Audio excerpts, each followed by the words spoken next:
Or is this like where you gotta do the hydrate your streamer because there's like your streamer is your Tamagotchi?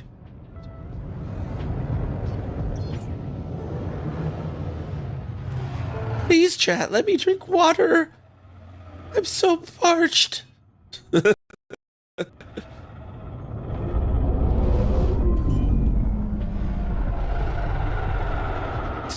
Thank you, Radio Silence. I was only joking around, but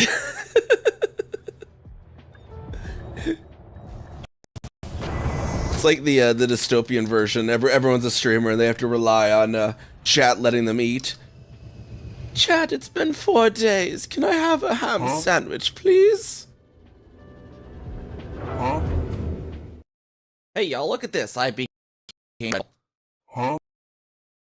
got some wings for you if you want some. We also have our nutritional facts here. And since it's summertime, of course, we are the summer edition.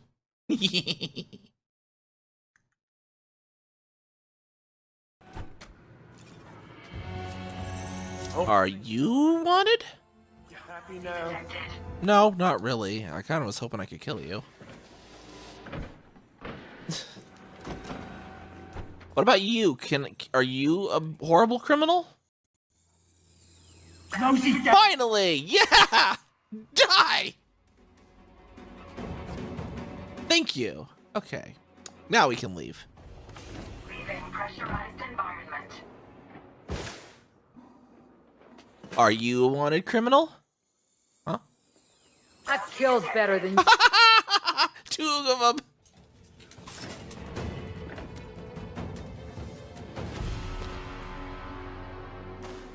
I knew we'd have some criminals by the end.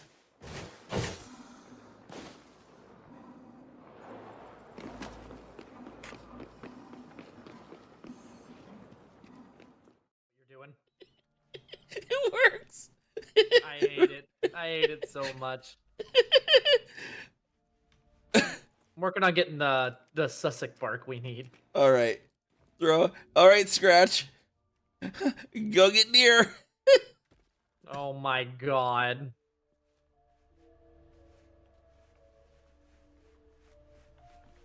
Good boy.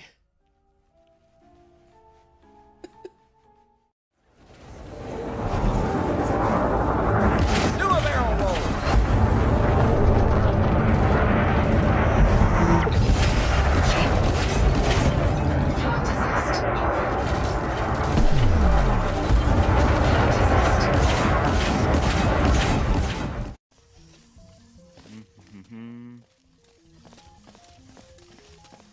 Okay.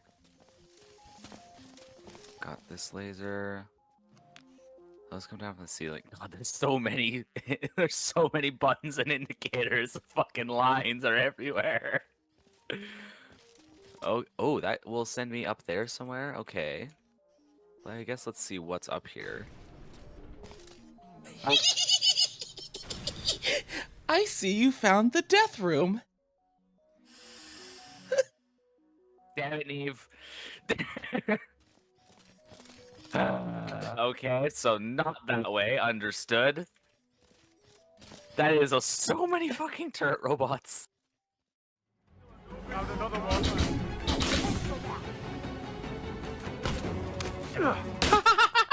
He shot his own teammate, tried to shoot me. That's great. You're too dumb to live. You're too dumb to live, sir. You're too dumb to live. Too dumb to live. Too dumb to live. There you go. There, your teammates will thank me after you sniped one of them in the back.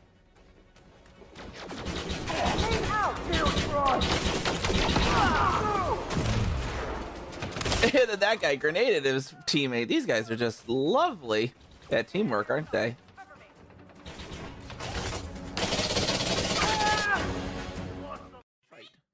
Okay, fine. Lich wants me to read it with quacks now. Dear Quacketer, I find it despicable, Quack, a diabolical quack, that you defend Baldur's Gate's ridiculous quacking restrictions regarding quacking animals in the city. No quacking animal larger than a quacking peacock making an entry? How quacking archaic. My daring Giselle is the most well-behaved bear you'll ever meet, quackers. And yet you To spend time with my child, I must visit my summer home in quacking Cormier. I call upon the Parliament of Peers to resolve this quacking issue immediately. The emotional and quacking psychological well-being of the people of Baldur's Gate is at stake. Quack it, and I shall take this to the highest of authorities, should not be dealt with accordingly. Right now, Giselle cries out for afar. This quacking archaic policy has separated a quacking child from their parent. I don't know how Grand Duke Older Ravagar lives with his quacking self. Yours faithfully, Mr. Quack R. Pickens. There we Mr. go. Quack R. Pickens. Right. Hey there, everyone. Quack, how's it going? How's it going? 0707 Quack. Just doing some Distant Worlds 3 prep today, and then we'll see what we do from there, Quack. See if we can land right over here.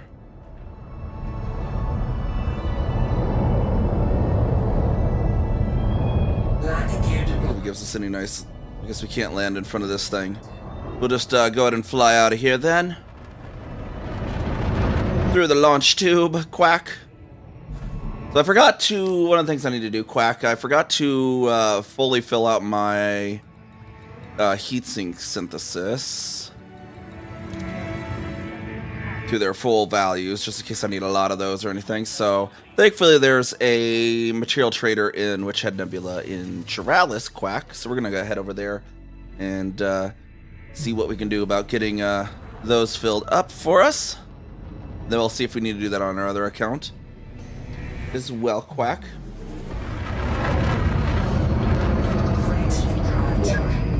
It'll launch straight up out of here first, though, Quack. How's it going, Ludinous, Quack?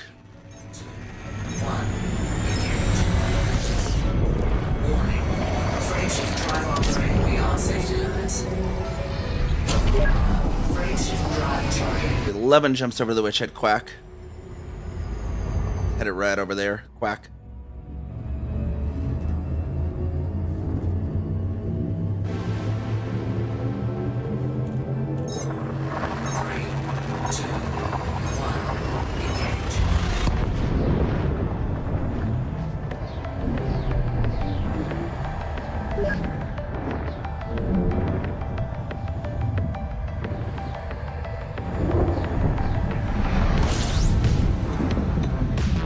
Water the streamer there, Quack. Alrighty. That's how this thing scoops fuel, Quack. Yeah, we're doing Sidewinder for Distant Worlds 3, Quack. At least for the start of it, the first week for the Outlander challenge, Quack. Disengaged. Frameshift drive charging. That challenge first week, gotta fly a Sidewinder all the way to Colonia in 1 week, Quack.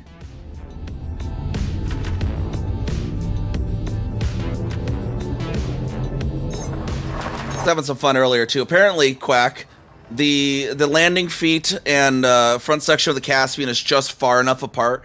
You can park. You can park and land a Sidewinder underneath a landed and parked Caspian, Quack. Temperature critical. System scan complete. Fuels looping. We're doing not too bad with the heat, at least on this thing. It scoops enough each jump. When we go to Colonia, we might just have to limit ourselves mostly to neutrons or fuelables, Quack.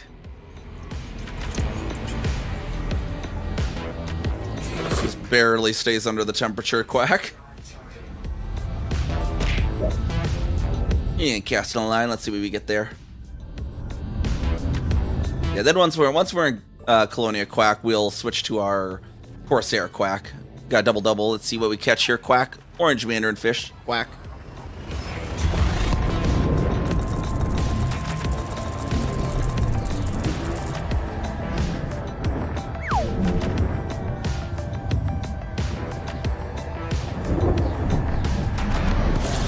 Temperature critical.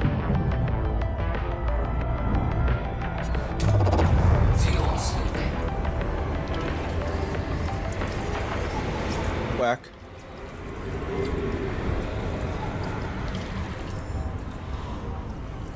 Fuels loop disengaged. Let's see what I catch. Let me throw a catch in there, Quack. Frameshift drive charging. Ain't an oyster quack.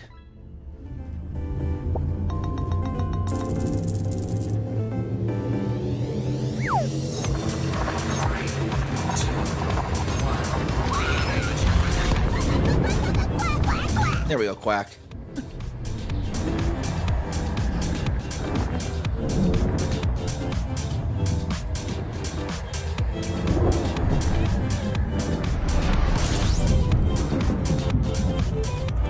I'll remove that from my fire groups now anyways. I don't need to place any colonization stuff right near quack.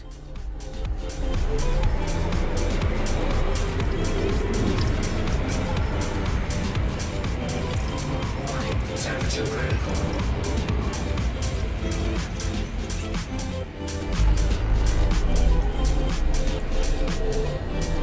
Fuel screen disengaged.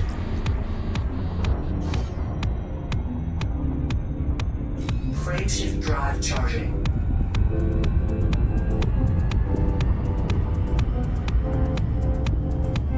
I should see what kind of trouble we're in with the routing. Actually, let's see how long it would actually take to get to Lagoon Nebula.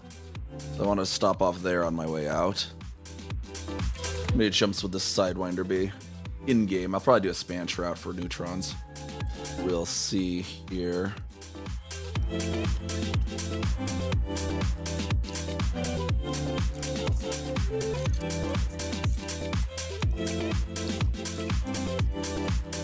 Under 29 jumps out to Lagoon, although we might get a little bit better with the Bologna is probably too far to do a full direct route on, though. Yeah, because that's past the 20,000 limit. Although I actually recall there being a weird workaround. Hold on. I think you can exceed the 20,000 if you just plot to an actual planet. 527 jumps. Okay, hopefully we can decrease that some with neutron boosts. Quack. Oh, I don't even have that router on. Hold on, let's see if that does any better.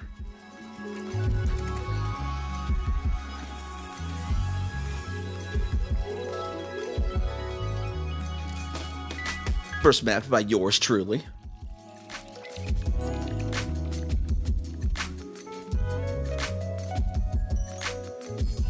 $508. Yeah, it's a little better. Might have to see what Spanch gives us here in a bit, though.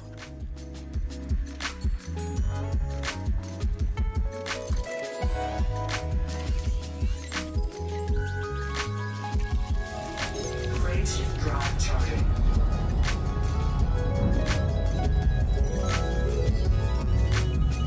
See, we can get our build link there.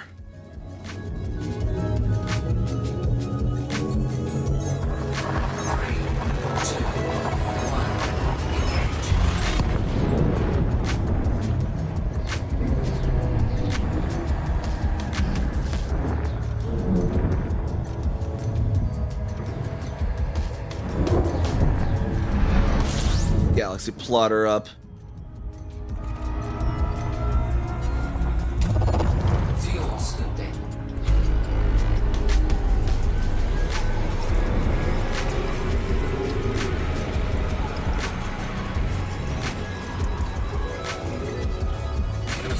Yeah, we even do any exobiology on the way. I don't even have an SRV in this thing. Don't even have room to fit an SRV.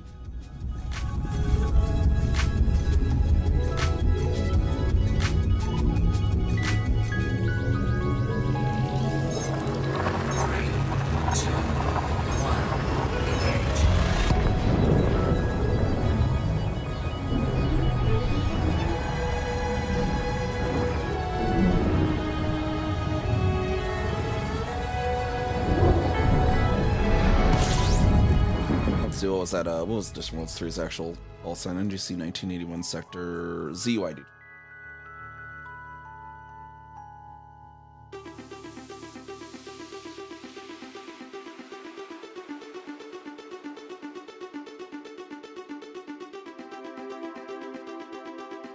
We'll let Spanch calculate, see what it comes up with, based on our specific build and all that good stuff.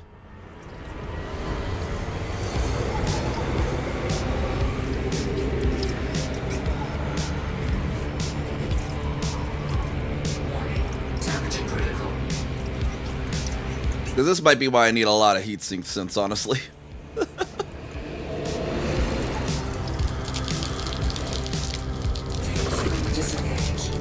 I might just end up having to trade again in Colonia. How much this might actually end up using on the way. Drive charging.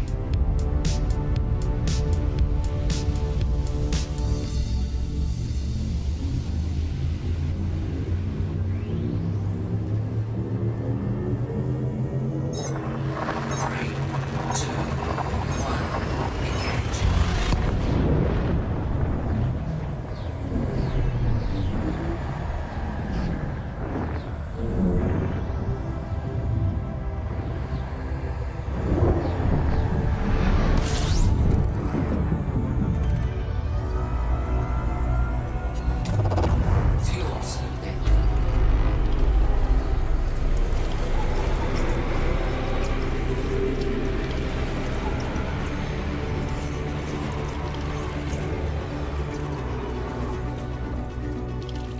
Probably all heavily explored anyways out here. But yeah. Freight ship drive charging. Hey, Anonymous, how's it going? How's it going?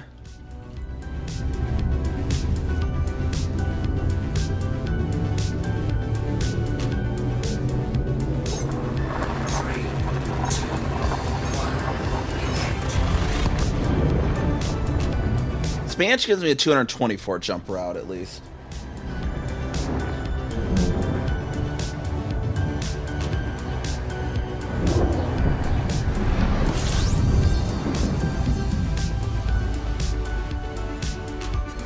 System scan complete.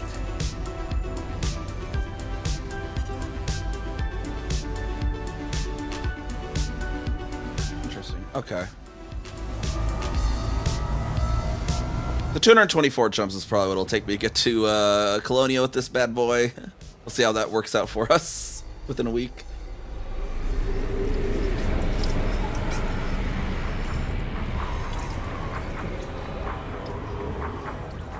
Freight ship drive For now, we just need to get to Turalis and get ourselves our heat sinks built up.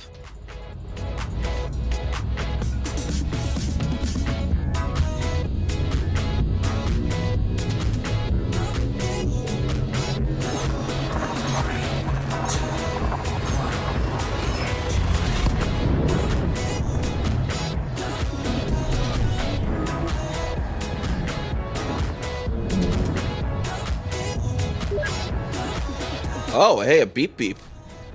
In the most random of systems.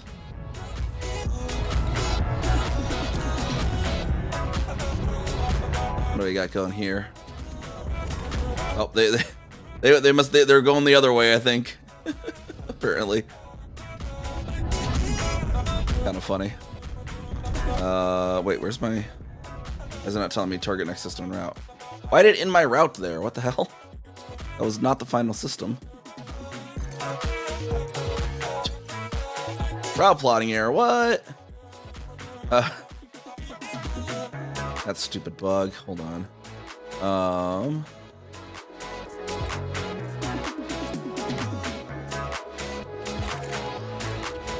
freight ship drive charging.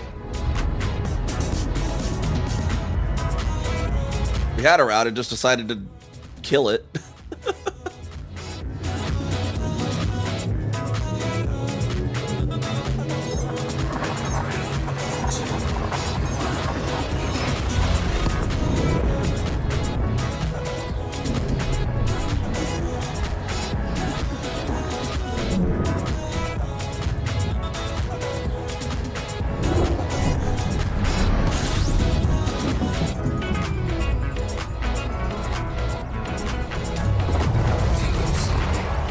Alright, let's see Turalis now.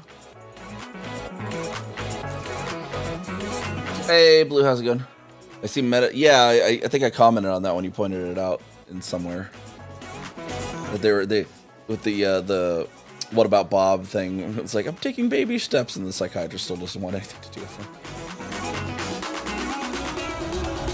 Freight ship drive. But at least they have tooltips. They still have Gen AI though, so not personally going to use it. That's up to people if they want to.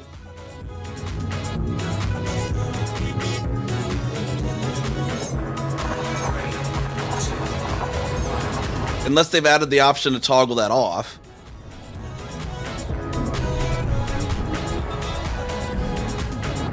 I mean, they got the disclaimer on the Meta Elite side. It's just really smarmy.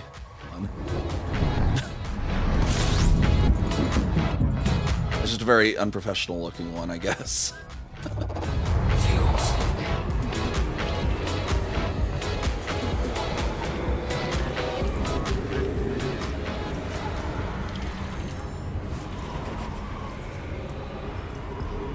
Warning. Temperature critical.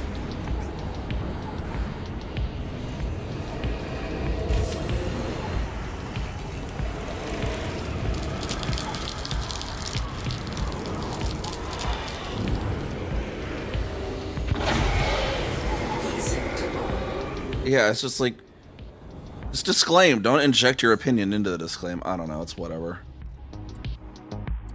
People can read it and make up their decision.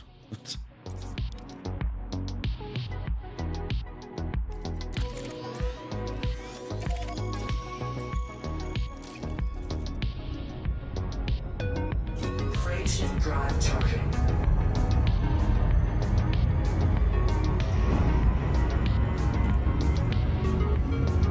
I don't know. I just keep getting a lot of like aggression too on just like little things. It's like, what was it in their FleetCom earlier? Someone was like, they were talking to DSEV Odysseus, and they're like, well, why is this the right carrier? Because the owning commander isn't the one that you list on the website.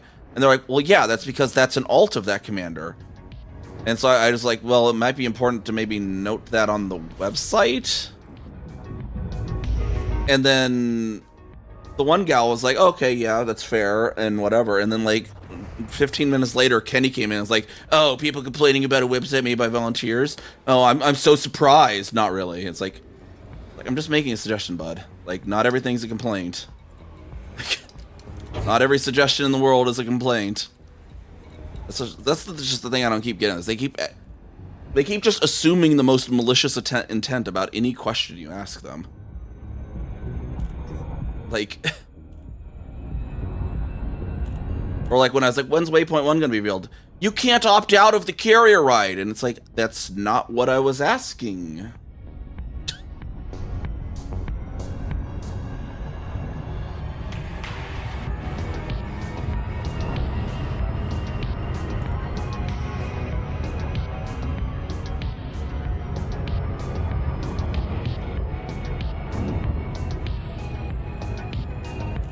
Yeah, and literally one of their other staff came in like, I hate to contradict you, boss, but you can opt out of the carrier ride. just like what? And it's like, okay, that's cool and all. But again, not what I'm asking. I'm just asking when Waypoint 1 will be revealed.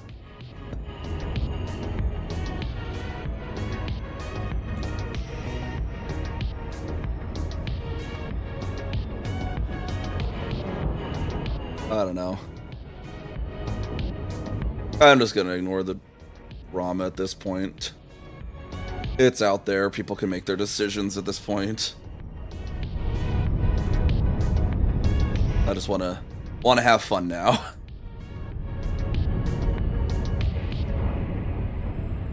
Like EDC, it's definitely being talked about. Keep seeing it being brought up on EDC and stuff. So it's like, it's out there now. People can make their educated decisions.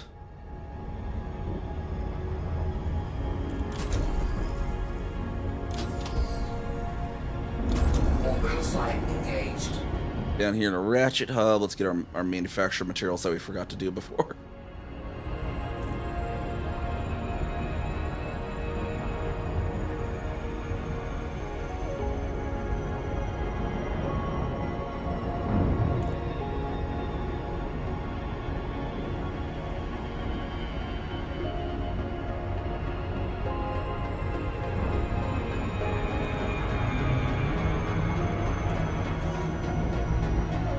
Alliance Vanguard crew. Hopefully this isn't like an abandoned one. I know some of these out here are.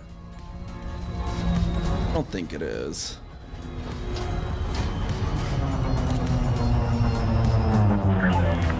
Request approved. Head directly to Junction Bay 05.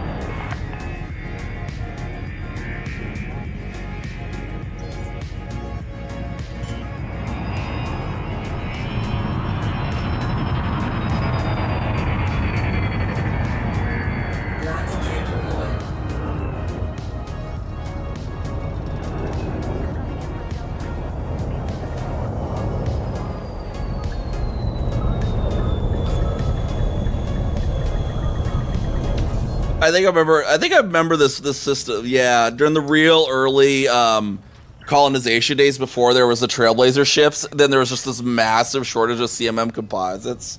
I remember we were trying to build our little bubble out there near Algidib, and like we were just like the whole bubble was getting sold out of CMM composites, so we were doing carrier runs out here. And I think it was Ratchet Hub. I think if I remember correctly, it was actually Ratchet Hub. To get CMM composites and truck them back. It was so ridiculous before the Trailblazer ships came in.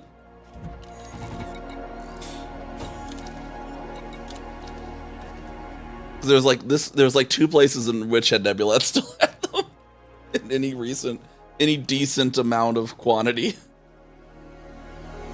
All right, so we need, what was it for heat sinks? We need, heat sinks are basic conductors and heat conduction wiring.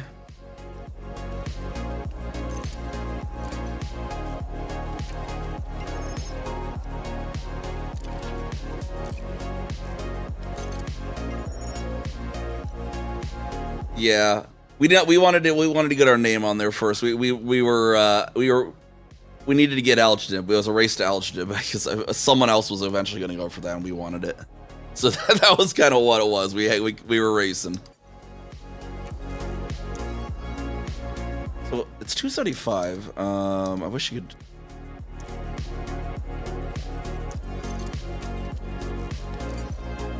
That all is up to 300 as we can. I guess that's where it's ending.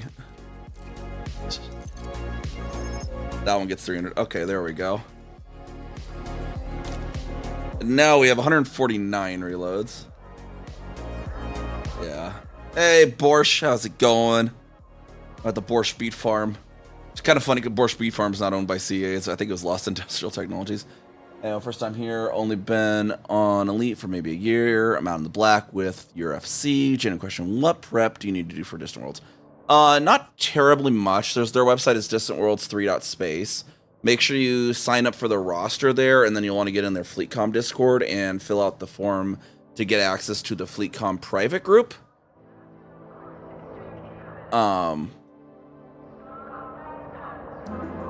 Links here.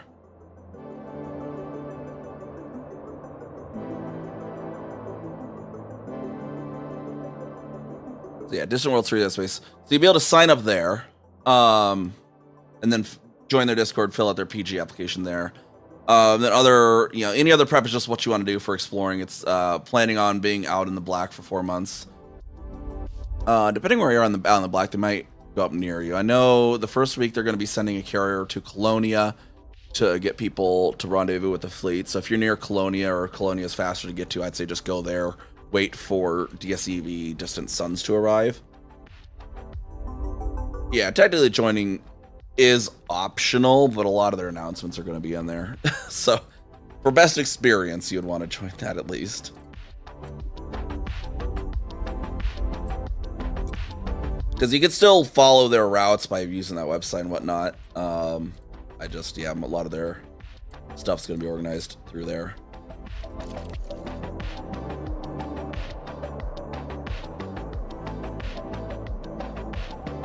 Yeah, unfortunately, your experience precludes you from that.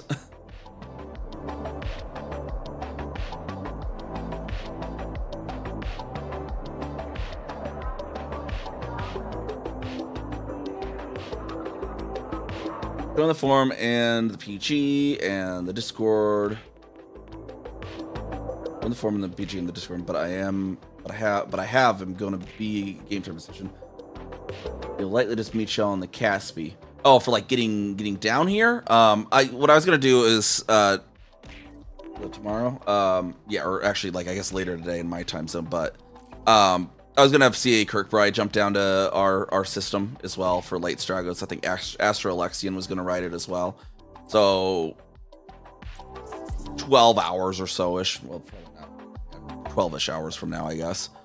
Some point after that point, I'll jump Kirkbride down this way. How's it going, Forsaken?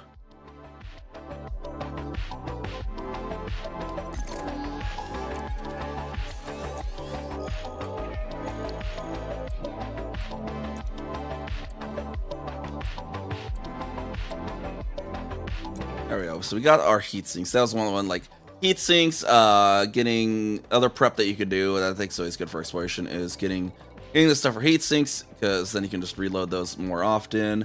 AFM is decent, I suppose. That's still only 14 with that much. Oh, the chromium. I'll try and refill that in Colonia, I guess. Because otherwise, for raw, I'd have to go to the bubble. But I don't think I need to refill AFM that much. The Jumponium, those ones are good ones to fill too.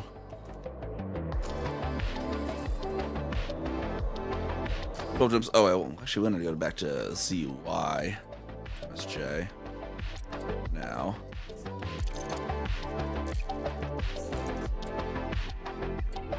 $11 jumps back there.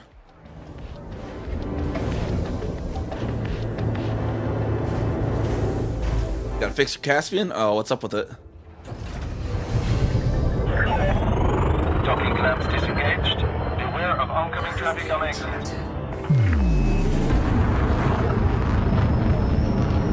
It's down below the horizon, it looks like. But yeah. Rusty, I totally get the whole idea of getting in the game and immediately focusing on exploration. I pretty much did that as well too. My other commander is Commander Kezuka, and it's actually really funny. Because there's Jacques Station in Colonia, which is a whole it's like the second bubble thing, right? And I got first mapping tag on the planet it orbits. It's like one of the most it's very coveted first mapping tag for people. I got this, and I shit you not, I've been playing the game for all of it like a week and a half. At that point. That update dropped on December 7th, and I started playing on November 27th. of 2019. No, 2018. Got all the things you need for the trip. Yeah, I gotta make sure you have all the things you need want.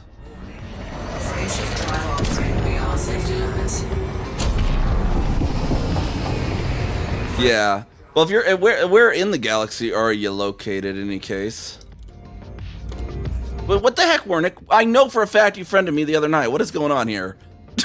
I remember the other night I was like, wait, didn't you already have me friended?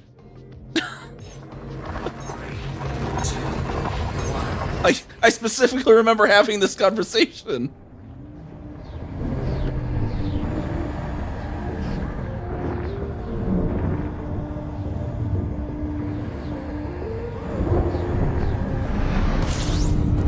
Oh.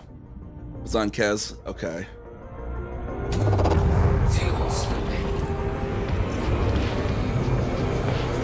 It's hanging out between your stars in your system.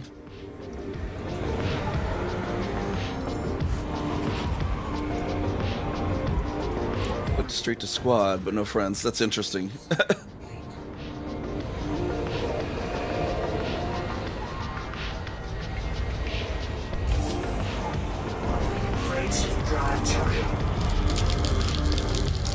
Construction side of Mariyama. Yeah, I think we gotta get. So I can't place in my military hub yet. I just gotta finish the military installation. Maybe we finish that tonight, maybe. Gotta see if Kezuka needs actually to get the heatsink stuff as well.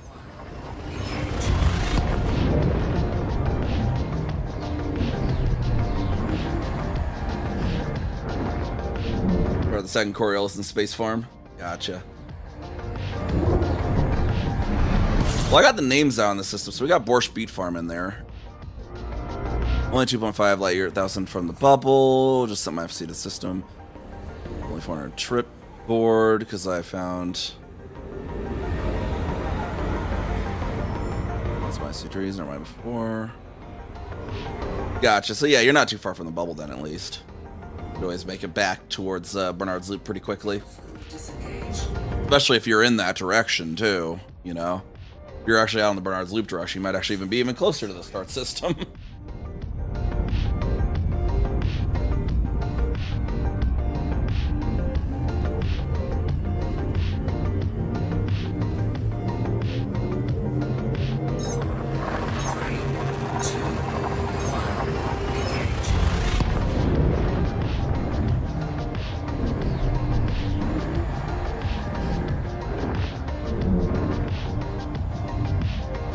got a Caspian build for Distant Worlds? Question. I have Star Whip, but that is definitely not everything in the kitchen sink. But it'd be a starting point, I guess.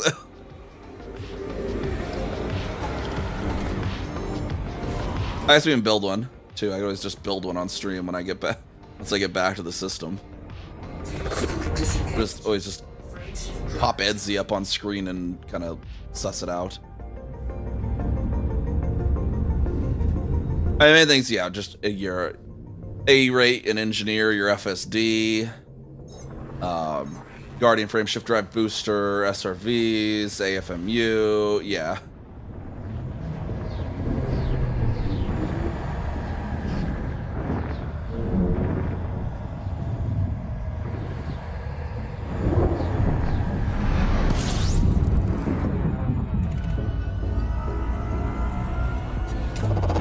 Fuel slipping.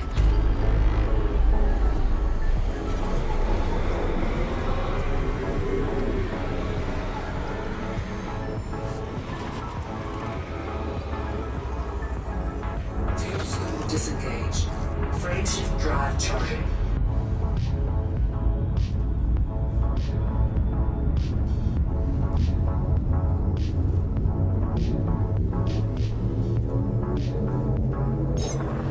Three, two, one, engage.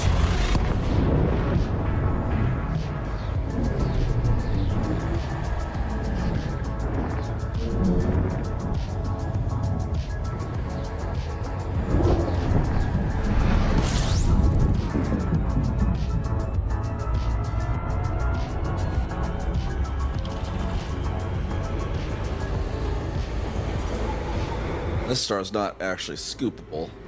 So that's what I'm going to be. Probably that's why I want to use that Spanch route that I got as well, to be really careful of, because this thing is only has like 3 jumps worth of fuel in it.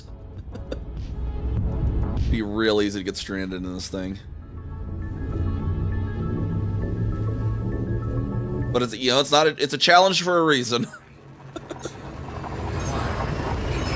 It's not called the Outlander easy thing. It's called the Outlander challenge.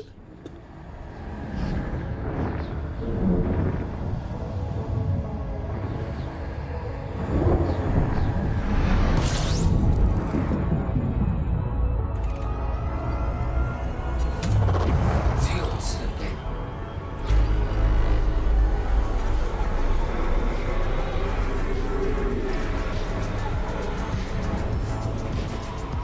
Warning. Temperature critical. I should have actually checked the politics of our lagoon system as well. I think we won that war. I hope we did. Yeah, City to Colonia.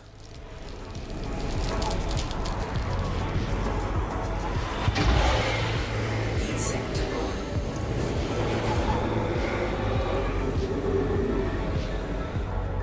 Fuel sink disengaged.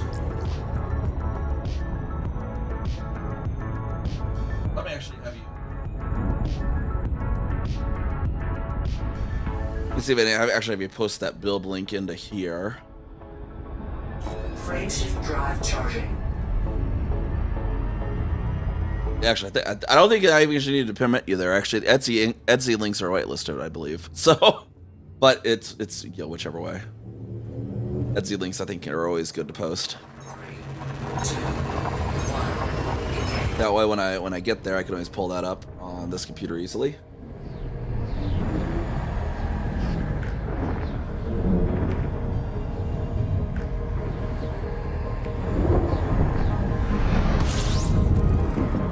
Yeah, all it would just do is my moderator bot would delete it, but it wouldn't do anything Scan complete. otherwise. But I'm pretty sure I have that whitelisted.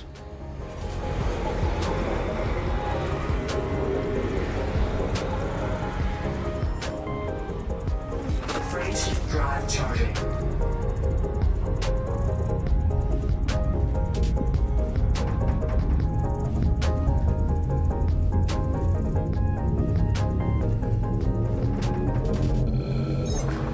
Three, two, one, engage.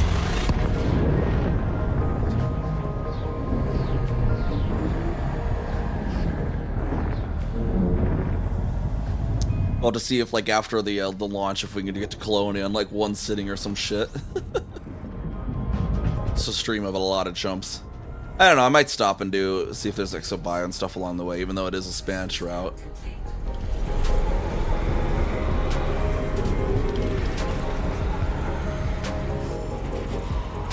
Temperature critical. There might be things that still have footfalls and whatnot. Disengage. Frame shift drive charging.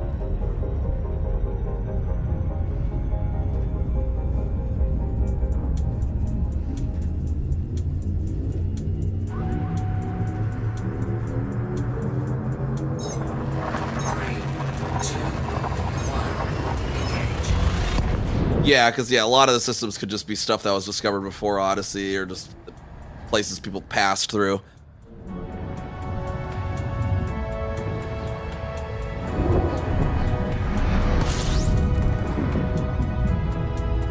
Exobio without an SRV will be interesting. Fuel slipping.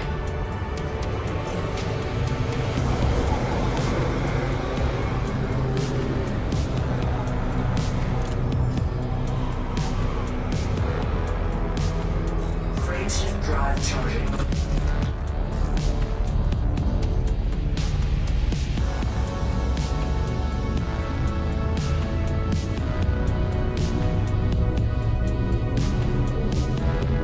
The heat alarm going to the music.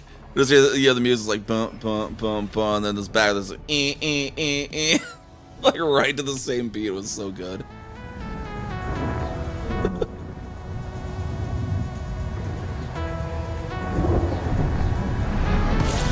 Temperature critical. Fuel slipping.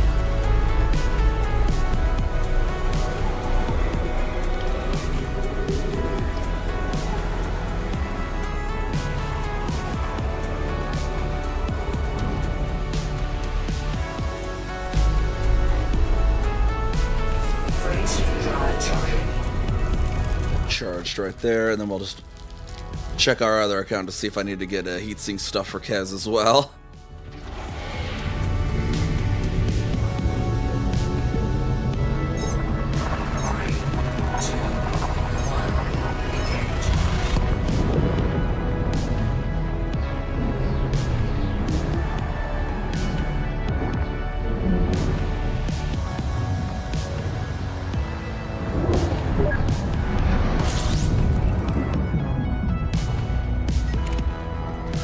Vox Humana and a Caspian. The settlements.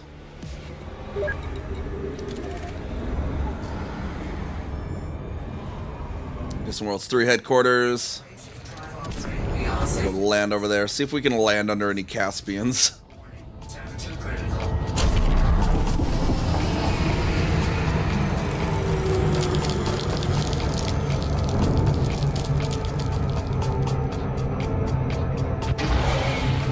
Heatsink deployed.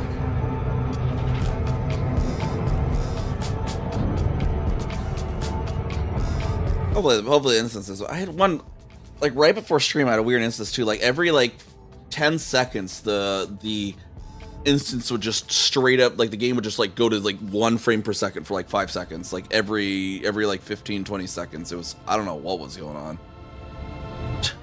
Hopefully I don't get an instance like that again.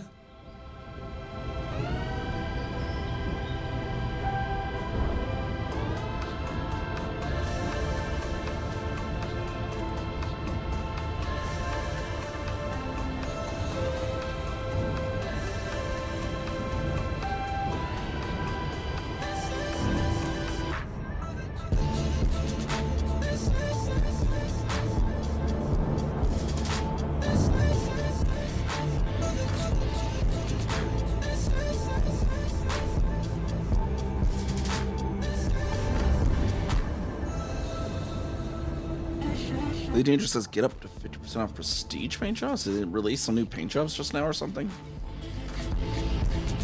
Got a notification on the phone because I apparently forgot to put in do not disturb mode. But that was at least one that was kind of useful. Get into do not disturb mode now, phone. Please, thanks, goodbye.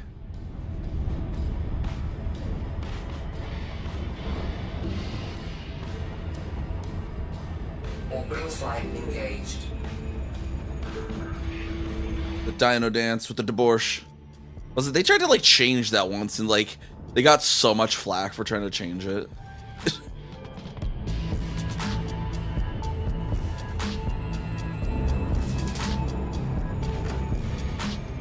Just like the new one just didn't even look right. It just didn't even look like a dino. It was weird.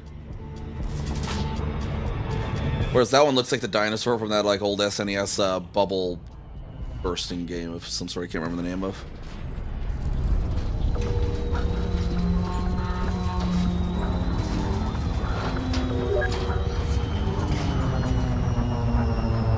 Bubble Bobble, yeah. I don't know if it's actually supposed to be the dino from Bubble Bobble, but maybe. Tulisi November Kilo Bravo. Welcome, Commander. Please restrict your approach speed and give way to larger vessels. Yeah, me and Dad Kami, like, you know, Bubble Bobble and Rock and Roll Racing, those were our jams in the day. No Caspians on the ground to land under. What is this? Oh, hey, we got another side one. Let's follow them.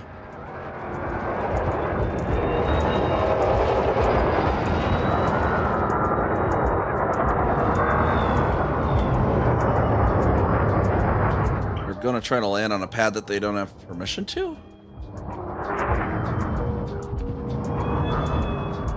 Huh. Got some over here. There's some, you know, I'm seeing a lot more Caspians than Mandalays. I thought I'd see a lot more Mandalays based on the actual roster numbers, but I'm seeing mostly Caspians, honestly.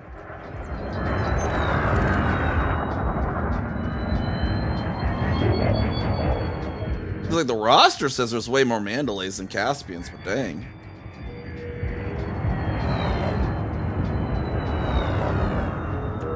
Yeah, it's like the same aesthetic. There's the new skin birthday cake sprinkles. Did they like just...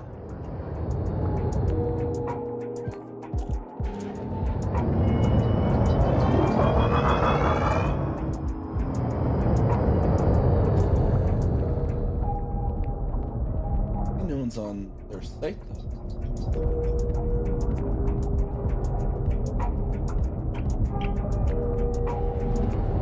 Let me just let me go hide in here real quick.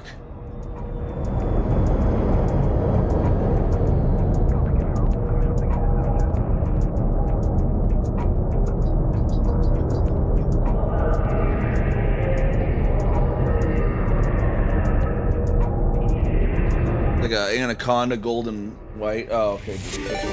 They're not new ones, they're old ones. With the, hey, Creakery, how's it going? How's it going? Welcome on in, Raiders. Just doing some Distant Worlds 3 prep. We're actually, we forgot our heatsink mats. We're actually about to go log into our other commander to see if I need to go get those. Just seeing who's here at the base camp here. The Mandalay, oh my god, FDev, please fix that. Please fix that the reverse thrusters come out the front of the ship. Thank you. Like one of the main reasons I do not fly a Mandalay, it drives me up a wall. Like, how's it going, Odin? Raid and run, yeah, that's I think that's pretty standard. I think people that don't raid and run is probably more the anomaly than anything. I think it's pretty much always expected to raid that you're raiding and running.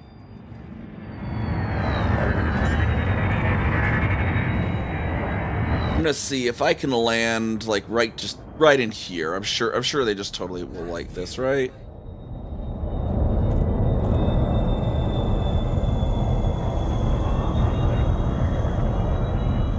Yeah, apparently not. Okay. I know some of the other service ports will allow that, but that must be considered real, like actually inside the base.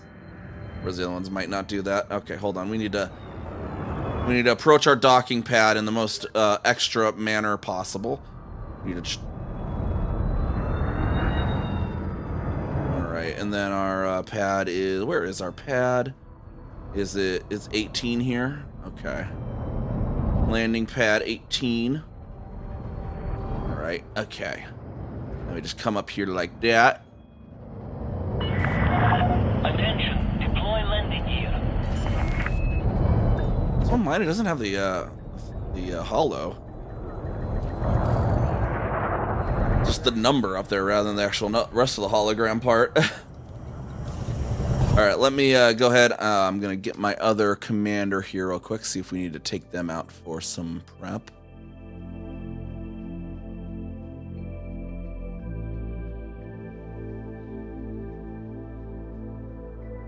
But welcome on in, Raiders. I'm NiamhKami. I do a lot of Elite Dangerous streaming. We're getting ready for Distant Worlds 3 here, doing a lot of exploration for the next few months. So if that's your jam, or if you're coming along in Distant Worlds 3, you know, let me know as well. Just changing our account login over here to our other account commander.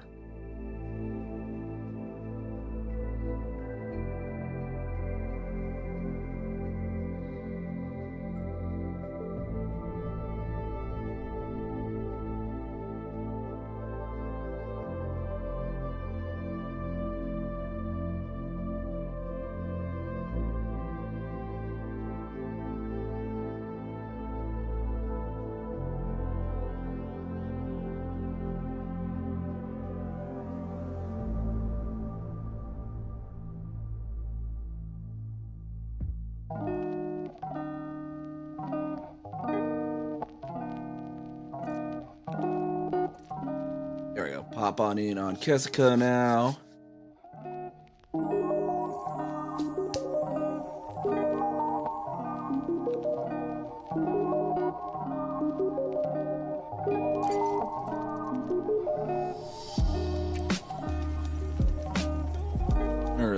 Where's Fleet Cam on this? There, on the second page on Kessica's list. Jeez.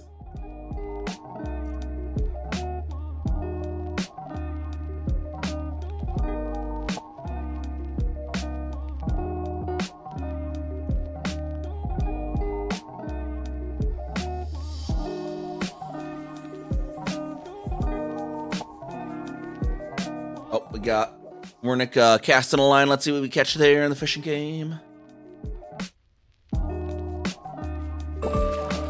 Taking quite a while for it to get my my log in here.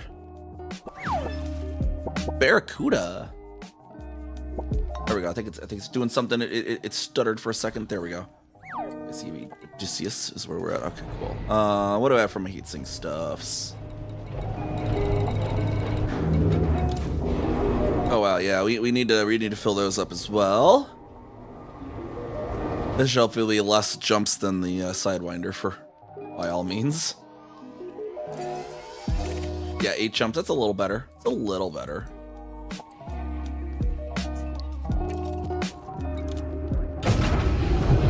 Go over there, get our heat sinks here.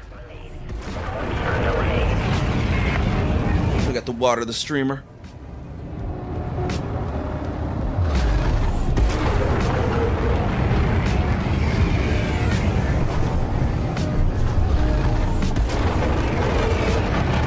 Actually, you know what? Yeah, we could probably do while we're over there. Hold on, where's Spirograph Nebula?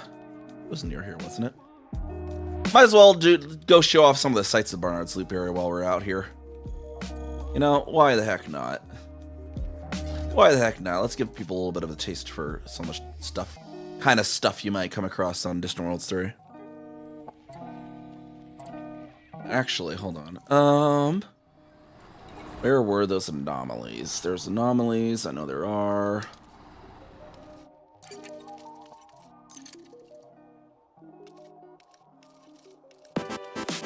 Under biological type. Port, I thought I've been there. No, basics. No, that's not it.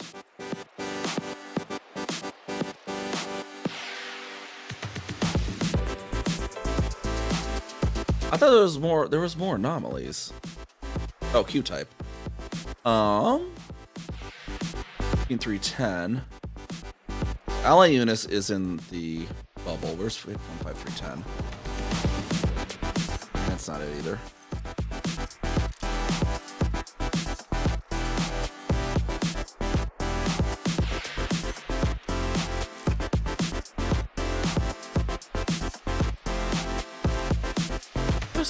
The one that was listed in here was the one in the cluster. There's like down in the cluster here somewhere. 22.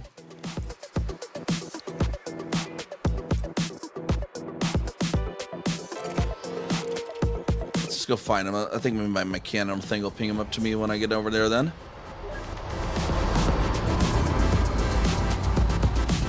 There are some. I swear there was a system down there with anomalies.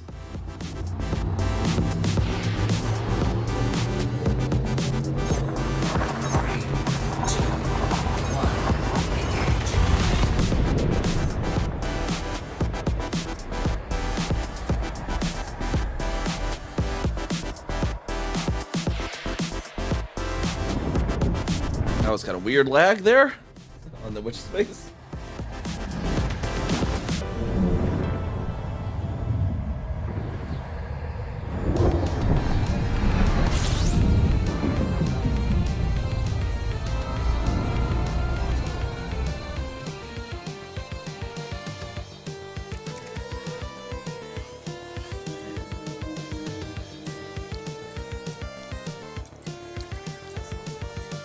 Oh yeah, that's right. Speaking of, I was gonna ask Borscht too what that one's. There was like a system here that you wanted to check out. But also let's Borscht show we're gonna show the inability to speak is what we're apparently showing. Yeah, Leon or something. But yeah, let me pop up my Firefox for Etsy there and show you, build that We'll pull a Rain Man and be an Etsy streamer for a moment. No, that's not at all what I copied. What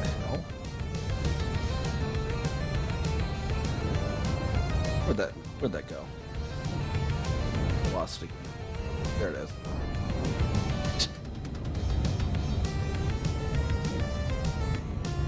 Get the ads about. Let me pop studio mode and get this shareable in there. Firefox. Gotcha. There we go. Okay. That's what you have so far on this Caspian. Okay. Oh, the decorative flak. Okay. Heatsink. Not bad. One thing you can do, there's actually this heatsink launcher. The pre-engineered heatsink launcher, you might be able to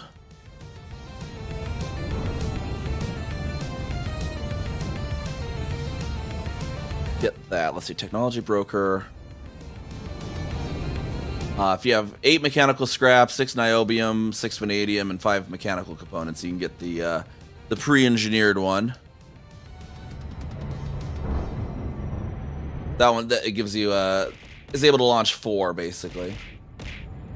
That one's not bad at all. Got paused down. What we got going? We got the shout with the love from Doc. How's it going? How's it going? Let's see. And then what else we got? Fuel scoop. That's good. Frameshift booster. A little bit of cargo. Do you have a shield generator on it? You do. Okay. Collector limpet. I'm gonna feel. Yeah. Terry. I mean, yeah, it looks pretty good. What's the range we got here? 66.9.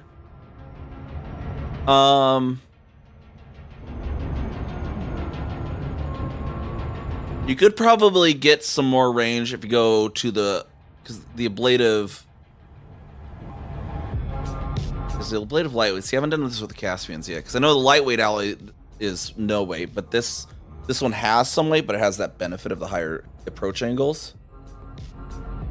What is it? So 51 tons for the military. 15 tons. Okay, so that might help a little bit. Let's see, what did that actually change there? 67. 65. What were you at in the original? Hold on.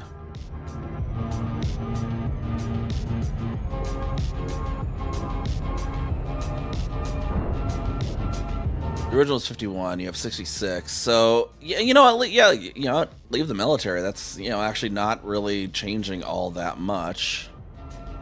Because if, you know, we do that,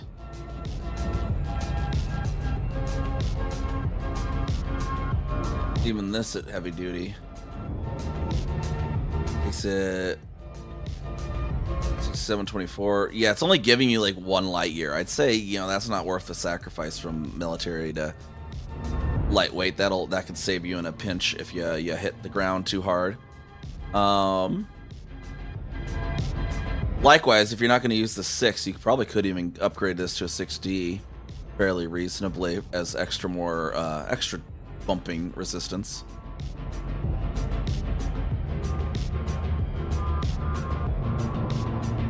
Not allowed to do a 6 in there. Oh, that okay. Shield generator up to 6. See, we're at 6. Yeah, we're at like 66. You go 60. It's taking you down from 66.1 or 66.2 to 65.9. So you're only losing 0.3 light years. 73 on laden in it. Is there something you have on in this build that this build isn't reflecting? Because it's saying 65 on the link you gave me. Is there any engineering that's maybe not all up to date? The mass manager on there could also help.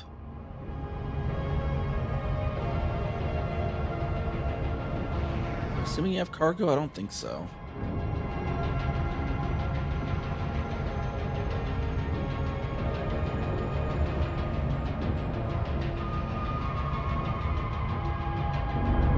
Oh yeah, and I'd say change this 0A to 0D for the shield booster.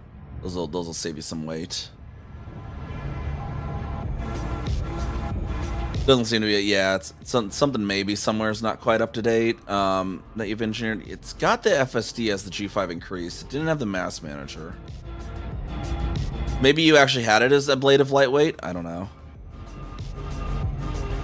Got the ads starting at least.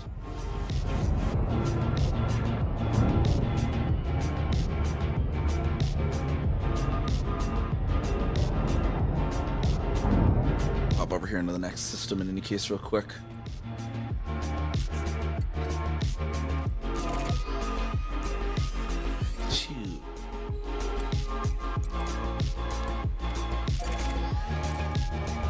Frameshift drive charging.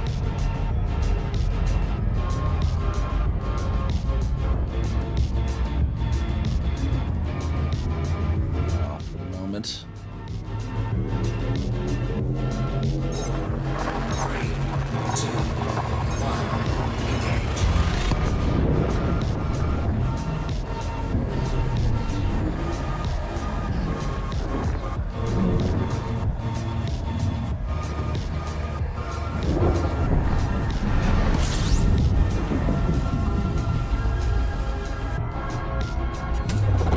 Fuels. Running Man Nebula Deep Space. Fuel cell disengaged.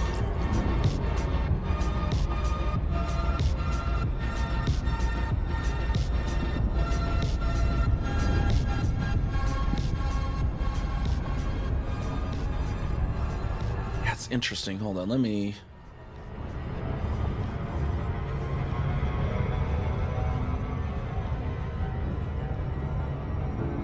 Oh god, I don't have ad block on Firefox. Jeez. Donkulous.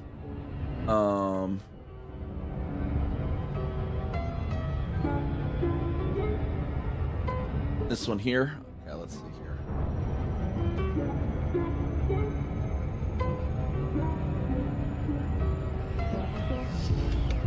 Got the unladen 68. See, the unladen is still 68.34. Max is 72.77 though, so maybe you're that's like if you're running on like no fuel, basically, is that one. But it's basically similar. I'd say yeah, keep that. Stick mass manager actually. Yeah, mass manager rather than deep charge on a Caspian. Deep charge only really is worth it for small ships, and even then it's questionable just because it uses more fuel. You'll actually get it's a slight difference, but yeah, it uses more fuel. Basically, so it's usually better. Mass manager is better for heavier ships. Shield, you could probably pop that up, get this to a 6, and because Caspian's not nearly as affected by weight as a lot of ships. That's one of the nice things about it. So you can definitely be like, yeah, reinforced shield. Pop this 0A to a 0D. And you're still up at 72.65. Like even with that, you've lost basically nothing in jump range. Even throw in there's something called a research limpet controller that can be good for exploration if you run into some of the things I'm going to actually show you here. You can take tissue samples. At least I think I'm showing you mollusks here. Can't remember what's in Spirograph, but there is where was the research? Yeah, research limpet controllers.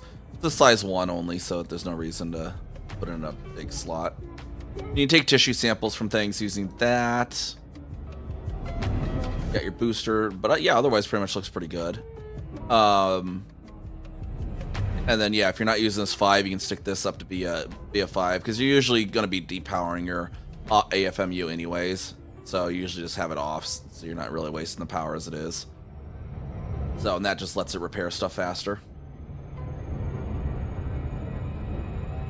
And then yeah, D is going to be lighter on those. And then yeah, if you can probably instead of running 2 of these, if you get the serious heatsink launch, you can just run 1 basically.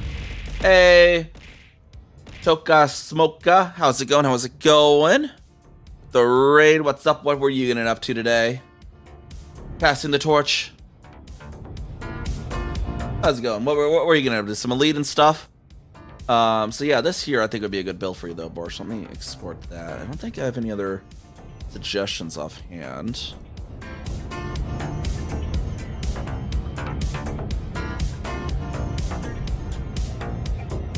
Thrusters, you got Dirty Drag, that's decent. Lightweight on the military. Not too bad there. You could honestly probably just leave it where it was, to be fair. Build empty slots. I don't really have anything particular that I would say. You know what? That's how much weight is this changing. So if you want to be able to fly like just pop into a fighter and whatnot, that can work. You can stick a fighter hangar in there. Doesn't seem to affect it all that much. Jump range wise, barely any. You're able to pop in and pop into the fighter and get down close to the ground a little easier and survey down there. So that can be worthwhile. Then any other sort of slots that wait, didn't I put the? Oh, you have 2 AFMUs. That's not really necessary, especially with the Caspian. Some people just did it so they didn't have to fill up ammo as much. It's up to you. You can run both. It's not a big deal. I just usually don't waste the slots. I've never really had a need for a second one. Especially now that you can, now that there's carriers in the black. It used to be like way back in the day when you're going in the black and there's nothing out there to refuel and rearm on. Nowadays, you know, there's a DSSA carrier within a few thousand. You know. Yeah. I don't think it's really needed. Some people that really like going out in the black for like months and months and months and months will do it. So they don't run out of synthesis mats, but at this point there's the DSSA carriers anyways. So I don't really personally like running 2. Some people still swear by it, but it's whatever. Where'd we go? Cargo racks. So the fighter hangar can be fun. It can be just an extra thing. And with the Caspian, how well the Caspian is at weight management, doesn't lose much light years for that. So the other ones, I would just say cargo racks. Like that's often what I do when I have spare slots in my Explorers. Cargo racks. If I come across something, I can carry it. If I don't, it doesn't take up any weight. Basically. Sometimes you might come across stuff, if you like, especially if you like role-playing a little more. You might find a crashed ship on a planet and have an occupied escape pod. And you'd be like, cool, I'm rescuing someone, if you like that roleplay. You also, if you do, like, with the Research Olympic controller, did I put that on here still? Yeah. That'll give you cargo. You'll take the tissue sample and it gives you a one cargo of the tissue sample of the thing. So that's also why that for your limpets, all that stuff is why that's so. So that's why I usually fill up if I have spare slots, cargo racks. They don't take up any weight unless they're used. But you have, you know, it's one of those ones. Might as well take it and not need it than need it and not have it, you know, kind of thing. And they don't hurt if you don't use them. So. Nope.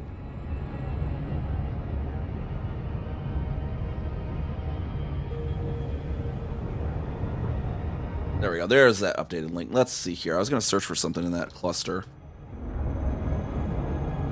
But, oh my god, that's right. I forgot.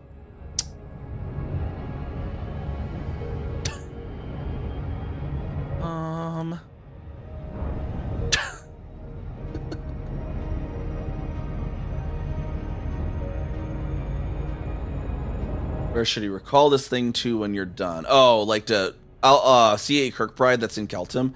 I'll have that. I'll jump that down sometime tomorrow. Maybe even later on the later end of tomorrow to give people some extra time. All right, let's see if you block helps with this. There we go. He has way too many ads on this, but it's still useful for stuff. So I want to see near PMD 2009-48 because I swear there was anomalies in here, and I want to show you guys anomalies.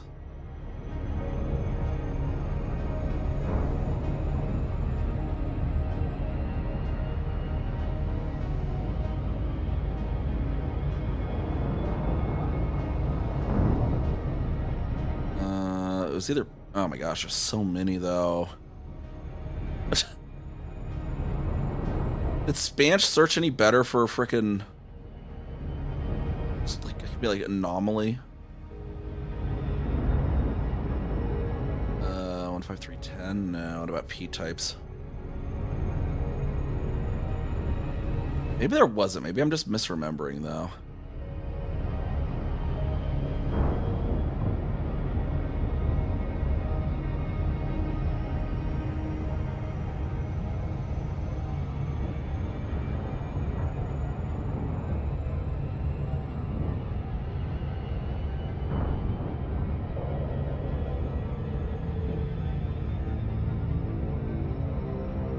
I might just be misremembering.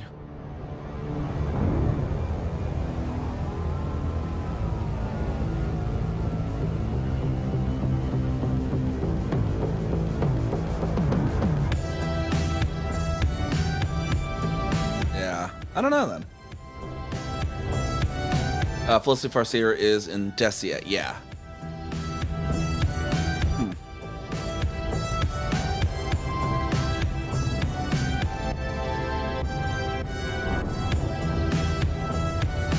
Oh, you know what? That maybe what I was seeing wrong in the codex is we're in. Is that Sanguinus yet? Hold on. Is this Sanguinus? No, this is. Alright, it's Spur, I think. Oh, yeah.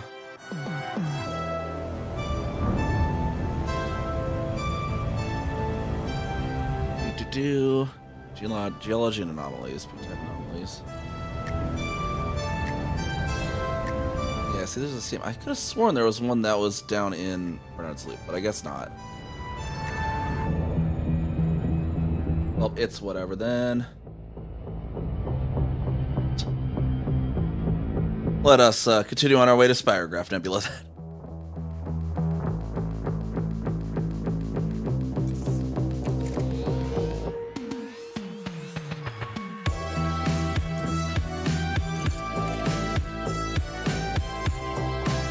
I know at least there is notable stellar phenomena in Spirograph. Such retracted. Wait, what? Oh, did I miss something over on the YouTube side? Oh.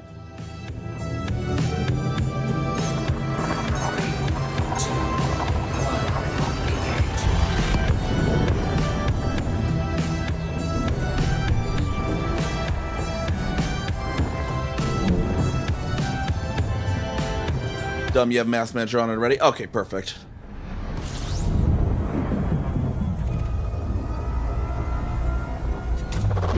Fuel scooping.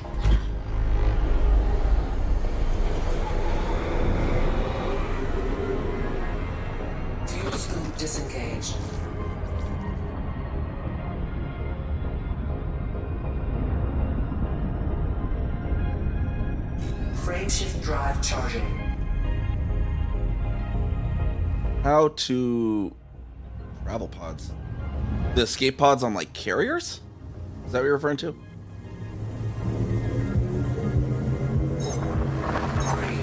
2, 1, engage. They will send your body back to wherever you last docked that wasn't a carrier or mega ship. Basically. Without your ship. So, there was actually someone on Reddit earlier too, and FF should probably fix this. That they were at Beagle Point, and they wanted to get back to the bubble quick, so they went into a carrier, got into one of the escape pods. It sent them back to Explorer's Anchorage, which is near Sagittarius A, the supermassive black hole at the center of the galaxy. Thing is, it doesn't have a shipyard, and you can't apex from it because it's the only populated system out there. This person was quite literally just stuck at Explorer's Anchorage. They ended up having to go to the main menu because I saw their post right away. Ended up like, okay, you have to go to the main menu. You have to use the stuck feature, and then that sent them back to their ship at Beagle Point. yeah, the stuck recovery. But then they got sent basically back to Beagle Point because of it, because that's where their ship was. It's like, because I was like, yeah, either stuck recovery, or the other thing I said is like, or do the log into Horizon specifically, so you can't be on foot. Because yeah, there's the populated out here. Yeah, StuMAFGY. Yeah, I wonder if the detention center has a shipyard though. That might have been the thing to suggest actually. See. No, it doesn't. Okay. Because that would have been one thing too. Go to the shipyard, just wait for your ship. The other thing too is like that. Like I was about to say, was going to be like, well, call the fuel rats. Maybe they can pop you over to a carrier with a shipyard as a passenger. Maybe the fuel rats would be willing to do that. What have been doing not finding the Caspian? The view's so good. See, I didn't really like the view from it. I mean, it's a good up down, but like left right, it wasn't very good for me at least. 3, 2, 1, engage. I was having too much fun outside the Distant Worlds 3 headquarters, though, parking my Sidewinder underneath Caspians, and people are like, how the hell did you do that?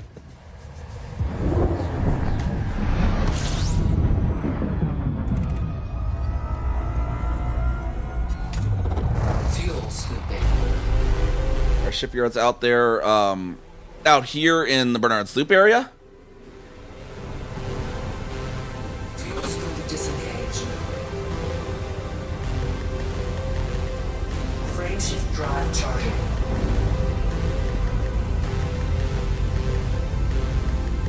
Yeah, there definitely is, though. We have our stations in our MSJ 2000 system. But you'll actually want to call your like any ships you're taking to the shipyards on the official Distant Worlds carriers. That'd be the place to send those to. Probably DSEV Odysseus is going to be the pace ship, so that'd probably be the best one to pull your ships to if you have other ships you're going to bring as well. That's where I was pulling Kezuka's ships.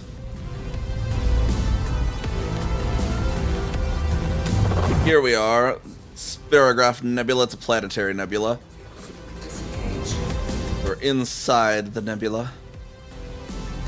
And there should be some notable stellar phenomena here as the points of interest. We've been to before, in the very least. Basically bring whatever you want. It might a lot of things that might be worthwhile. They're gonna be buying tritium mining if you ever wanted to get into mining, and you have a mining ship. You could always bring that along if you ever wanted to do some mining along the way. I guess is.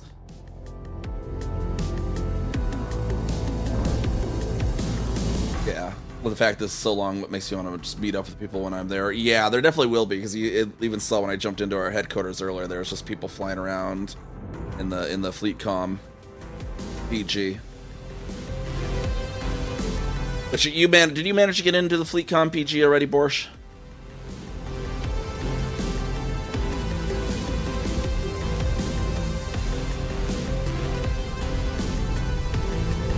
Okay, perfect.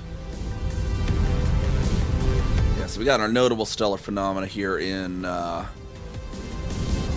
Spirit Graph.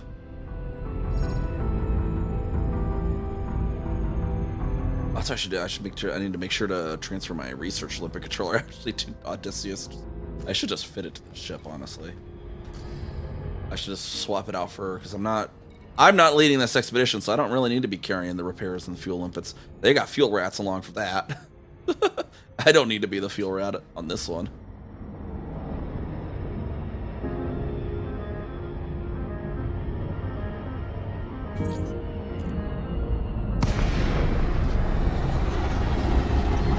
Alright, so we have at least these spiky boys.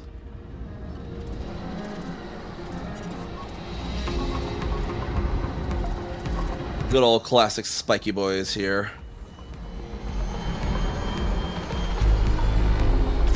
I think there were Gordon mollusks in here too. Yeah, no, Flavum. Let's see if there's Gordon mollusks. I can't recall.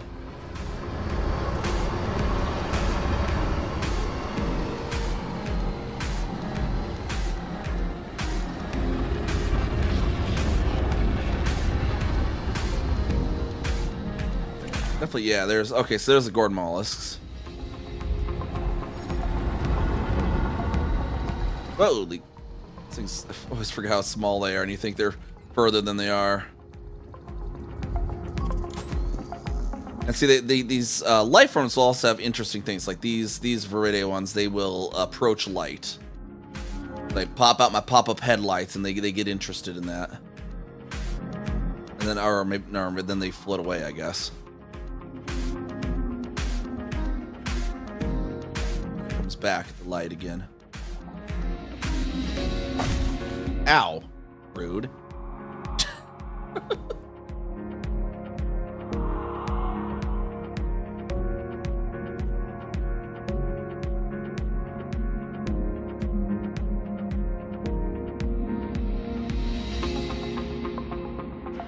I'll bump you this time. There you go.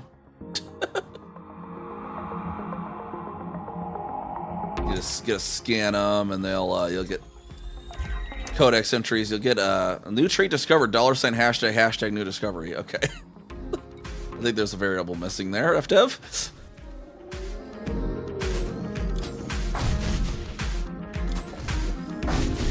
They just start farting when you turn your lights on, basically.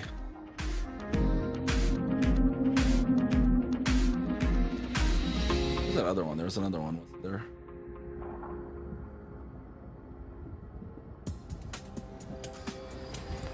Wasn't there? You go in your codex entries is what these are for, various codex entries. Be like, yeah, we're in the inner Ryan spur, and that's biological. It's going to be the gourd mollusks. Right, gourd mollusks there, and so these are the Viridae, right? Feeds off starlight converted into chemical energy. Moves towards ship if approached with lights on. Is their traits, and there's different ones that have like different traits and stuff that you can experiment. Like some do weird stuff if you fire at them with weapons and stuff. Yeah. There's some places that have like unique stuff too, like out here in Kepler's Crest, I think it was. You got the Stolon trees, which are these weird spindly, really long spindly too, like multiple ship lengths long. Out there in Kepler's Crest, and I think in Xibalba. Yeah, Stolon trees out there in Xibalba as well. And then, like, if you go up to outer Scutum Ceteris arm, there's the probably one of my favorite ones is the Stolon trees. They're actual. This Stolon tree, yeah. Like, these things are huge. like for scale, my cursor there would be like the size of like 2 belugas. Like they're freaking huge, these things. I love the Stolon trees. They're only currently known to be in two systems out there. So I'll definitely, if Distant Worlds 3 goes out here, or like even when they go to Beagle Point, I might just detour over here to show those.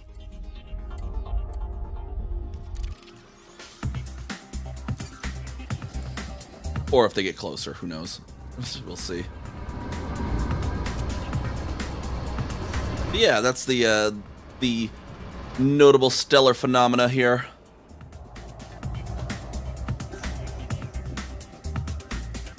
Got the sun back there giving crepuscular rays off the various asteroids and whatnot.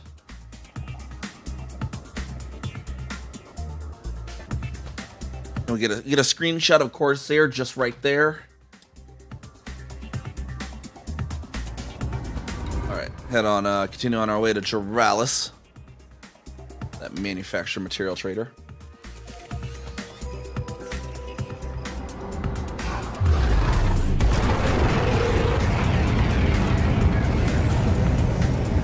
And then, yeah, the whole skybox is kind of crazy like this too, because it's a planetary nebula.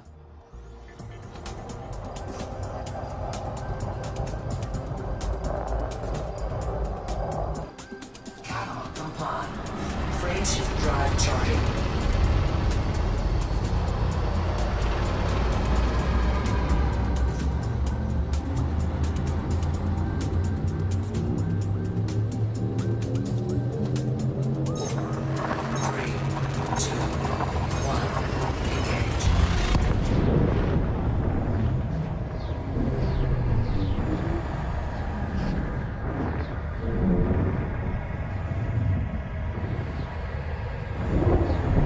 But yeah, that's kind of, as I was saying, it's long, but the nice thing now with this World Series, you got the carrier, so like you pop on, you explore while you're free, and then you'll dock back at the carrier again, and you know, don't have to worry about not catching up.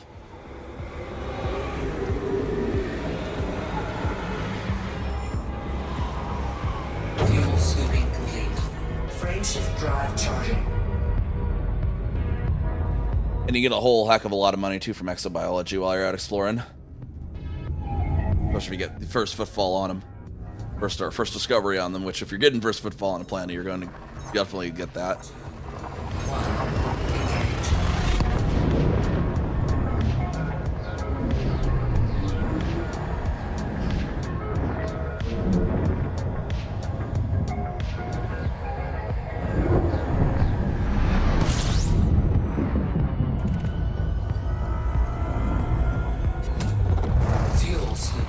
Don't really understand the loop, Bernard's loop.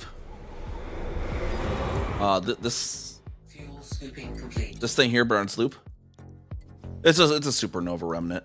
A really big explosion happened. It's just all moving out. There's some other like stars that are like known to be runaway stars from that supernova. It's just yeah, it's exploration around the bus. You know, basically. Do some exploration, takes you out to a place that people explore. You jump around to different systems, you get your name on the systems, you know, if they're unexplored. Try and find cool stuff, you know, cool sites to see, wallpaper generator. You find sometimes you find some really interesting sites out there, like the big craters or a moon that orbits like barely away from its ring, stuff like that. And then, you know, the base camps, you can chill out, just hang out with the other people and have shenanigans like SRV races and whatnot. It's just basically a big old community exploration, basically.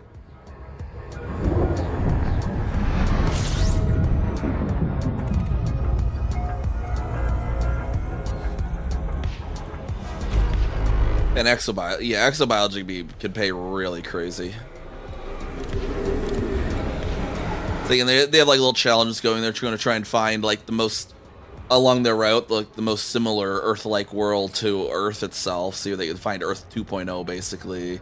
The Outlander challenge, just like the Sidewinder thing I'm doing, just you know, challenges and fun things to do.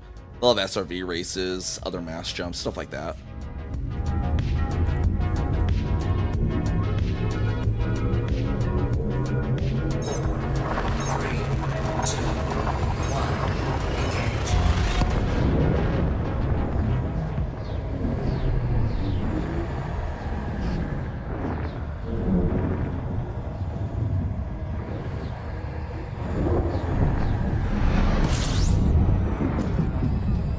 Now it's Ratchet.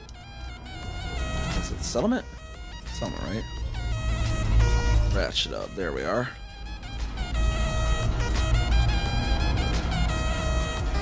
Clippers red. Where's our Holler and kid?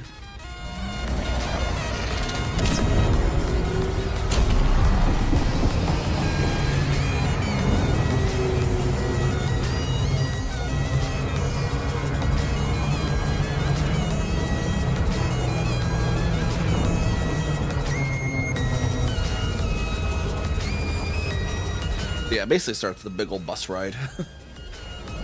Some of us are doing like this, skipping the first week of the bus ride and doing the Colonia race, but it's optional.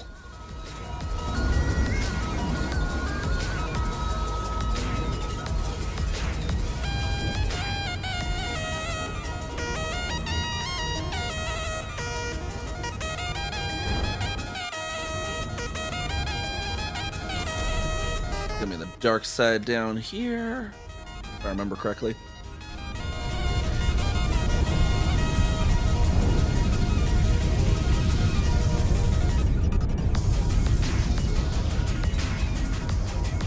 Just do like what our squatters doing.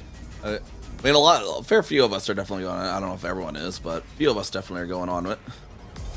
And I'll be doing CEA kind of stuff along with it as well. SRV races and mass jumps of our own.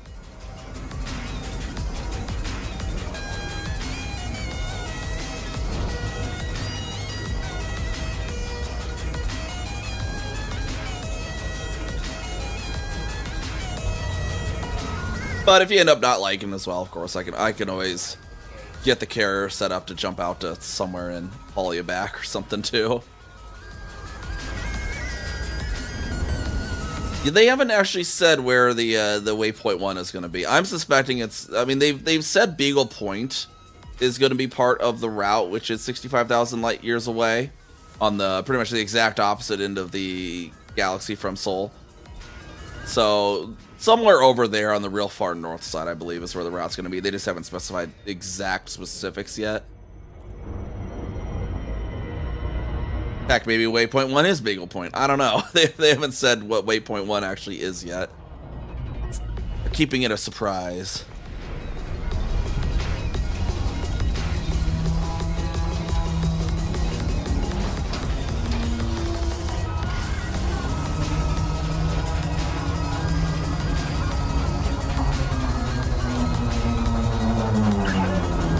Landing authorized. Speak your way to landing pad. Yeah, I wish she had an alt set up. Yeah, definitely a lot of people having their.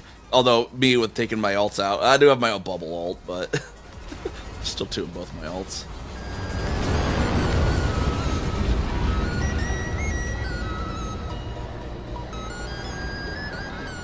Landing gear deployed.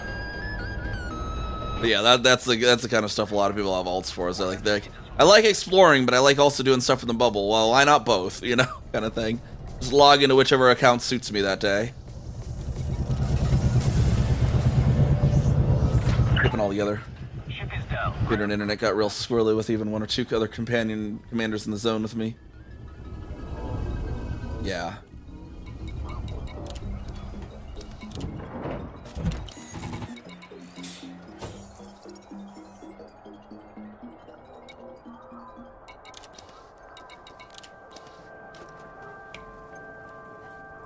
You somehow got a mentor role in the FleetCom Discord? What, really? Or what? Did they just like randomly assign that? Or what? I wonder how they do that. What's that about? Maybe I have a mentor role and I've never noticed.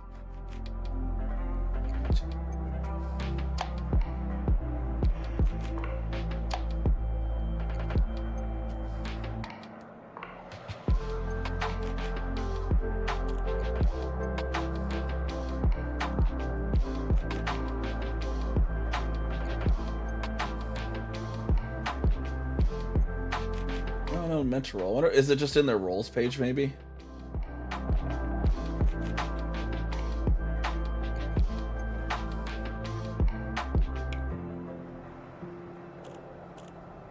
Oh, I do have the mentor role. Oh yeah, it's on their roles thing. It's like, are you new to the game, to exploration, or returning to lead after a long time? And you can either pick the yes, I'd like some help, please, or the no, in fact, I'm quite knowledgeable about Elite. If you pick the latter one, it gives you mentor. Which I'm gonna follow it till I'm missing Kree rating in. Load up from the tab. I was in the stream a few times. Nice. So we needed was basic conductors and heat conduction wiring.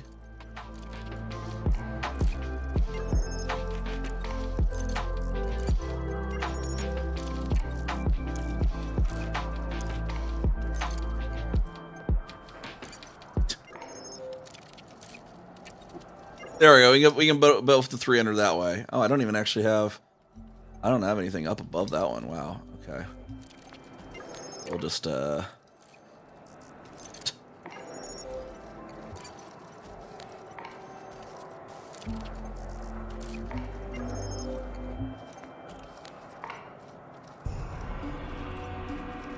it go? Where'd it go?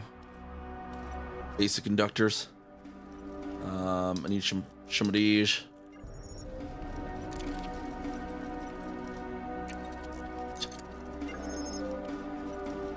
What, like 7 more? I need me 7 more.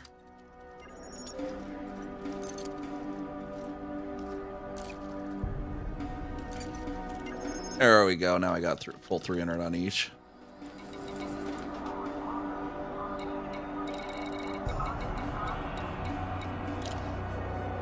For 150 reloads.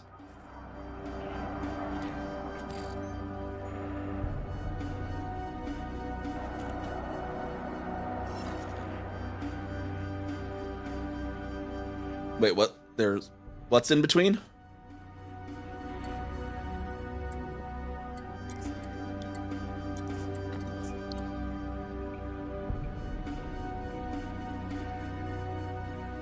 Paltry mat numbers hurt my soul. I haven't really needed to engineer in a while on this account, so I haven't really had much reason to go top them off recently on this account. Let's be fair.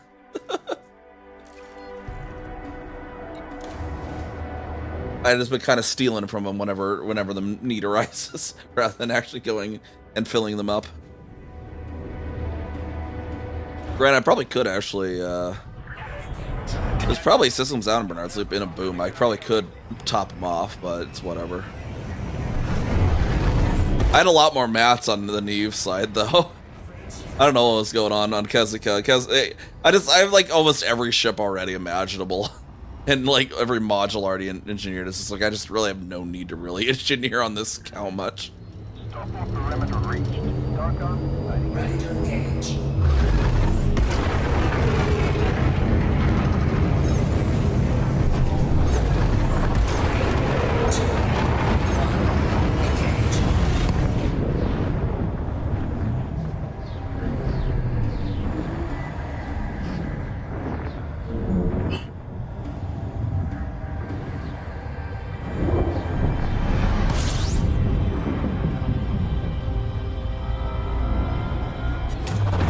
Fuel scooping.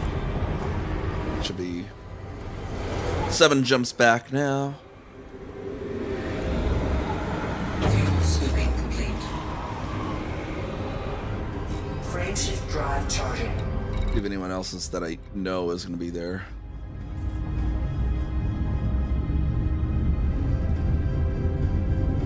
All my old Distant Worlds 2 people. 3, 2, 1, engage.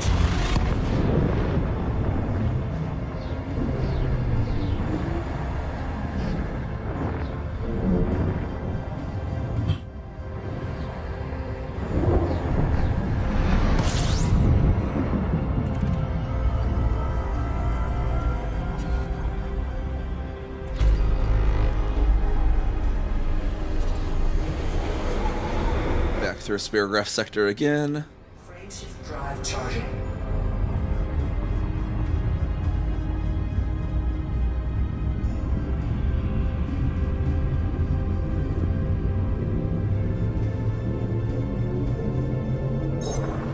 Three, two, one, engage.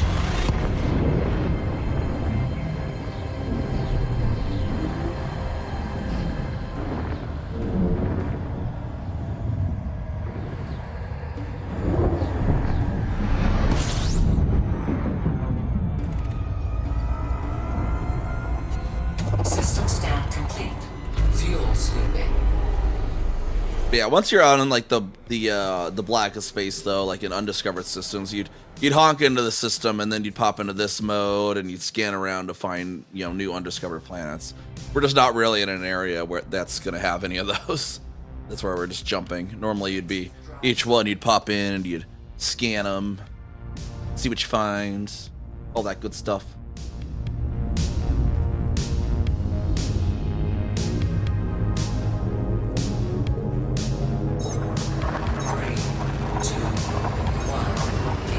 Actually, you know, shits and giggles, we should get on the fuel Doral Corvette for the base camp and just back out and fuel limpid people. Yeah. I mean, the very case that there might be some people doing taxis back to the bubble, or if not, I can always load up a carrier and come bring people back to the bubble if people really want. Fuel scoop disengaged. Frameshift drive charging.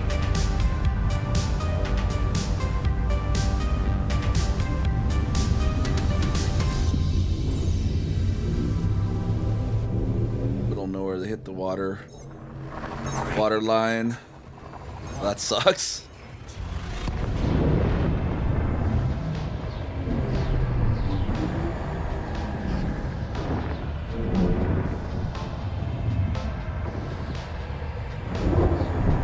But yeah, there's also this the carrier escape pods too, I guess, Borscht. You know, if you only dock your carriers out in the black, they'll send you back to the bubble, basically. Just don't dock it in any actual stations, basically. Monday's a holiday. Wait, which? Frameshift drive charging.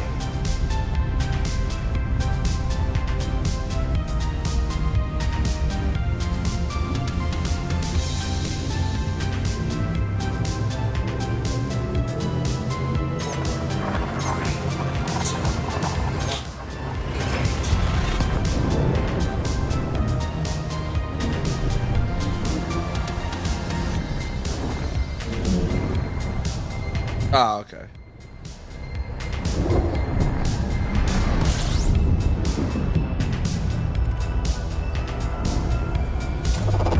Fuel scooping.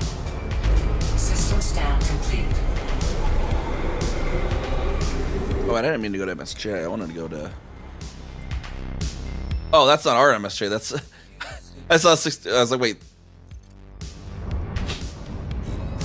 That's a transpose of ours. This is 64 instead of 46.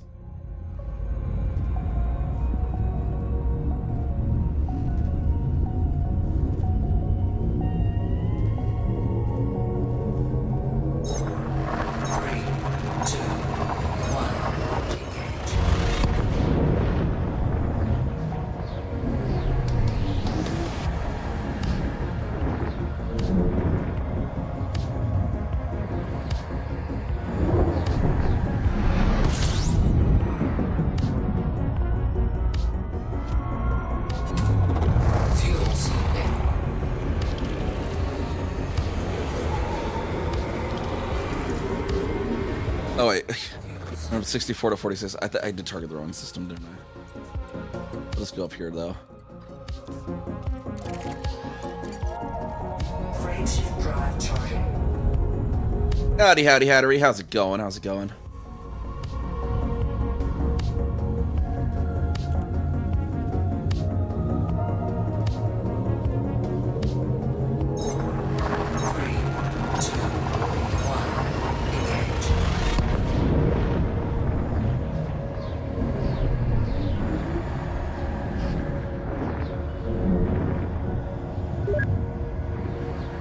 Yeah, well, let's do some ridiculous fueling if we can. Fuel scooping. Fuel scoop disengaged. There's Sub Odysseus.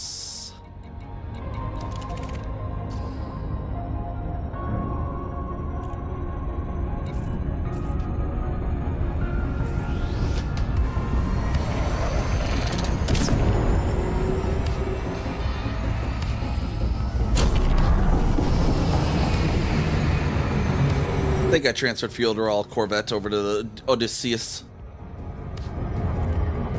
Prep's going good. I had realized earlier today that I'd actually forgot to stock up on the heatsink synthesis math, so I had to run over to Witch Head Nebula to get that. Thankfully, just Witch Head Nebula. Apparently, they have a manufactured material trader there. No other material traders there, just manufactured. But thankfully, that's the one I needed.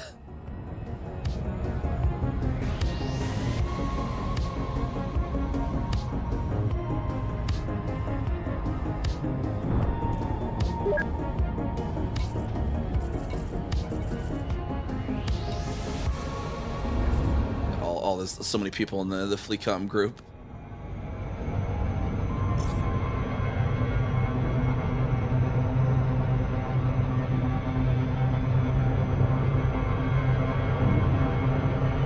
Why are the shadows blinking like that? What is going on here?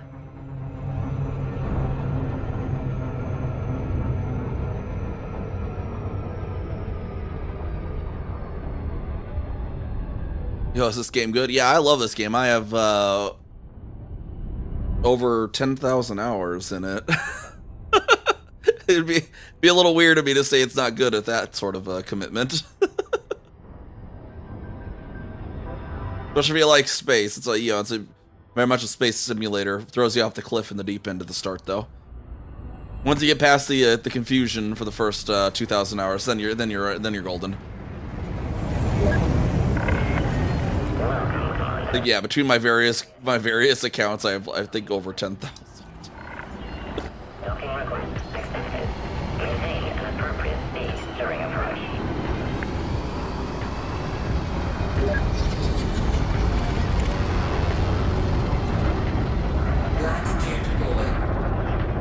All right, we got a silly ship here. We got docked at this thing. Let me go get it.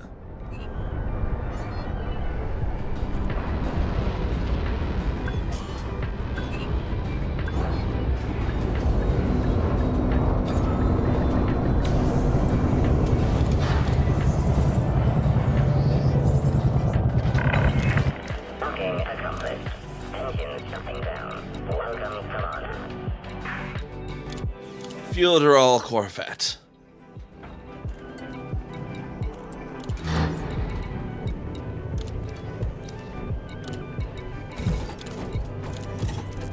Actually, might not even have an SEO on this thing. I don't think I do. It's just an older one. Oh, I do have an SEO. Good. Okay. There are fire groups on this thing. Fuel transfer. There we go. Ship release confirmed. The launch underway. Let's see. Weapons fire is not permitted around this carrier. I know it's not, but this person needs fuel. But actually, let me. It doesn't shoot down the limpets. Fuel. Have all the fuel, sir.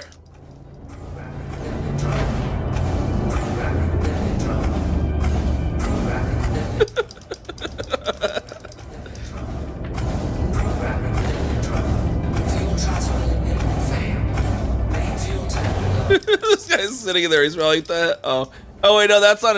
Wait. Why is it? There's an NPC on there. That was an NPC. Why did I thought I was targeting the player. Okay, hold on. We got to try this again.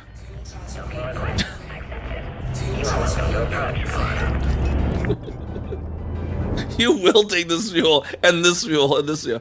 Yeah, if you ever wanted to see what happens if someone, what if pack hounds were fuel transfer limpets instead?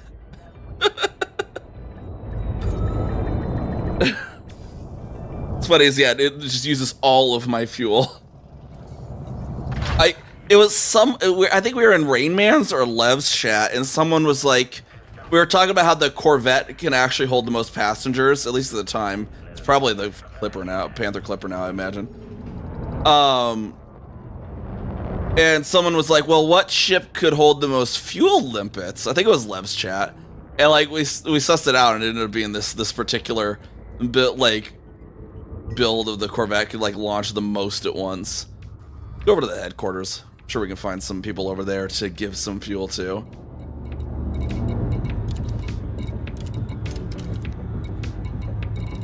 was the... Why is it not showing up as the thing anymore?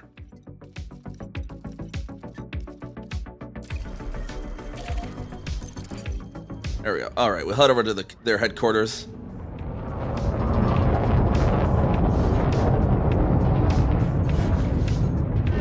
Is it still the Corvette for PAX? Okay. I figured the Panther Clipper would have had more, but maybe not. The lighting is being weird in here. I don't know why it's blinking like this. Warning. Frameshift drive operating beyond safety limits. Warning. Temperature critical. Warning. Taking heat damage. We'll dock once we're in. I guess we have some fuel left.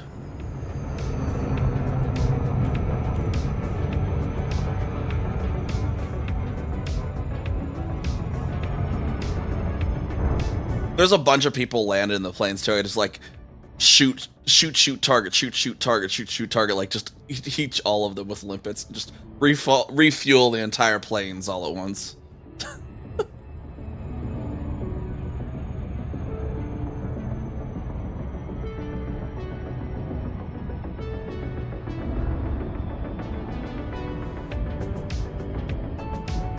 Body 7C may host a new personal codex entry. What's that I'm finding? So they're fuel transfer. You can take some of your fuel and give it to someone else.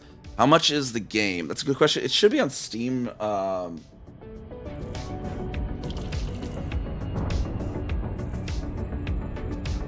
Let's see what it says on Is There Any Deal though. Usually fairly, it's discounted pretty often.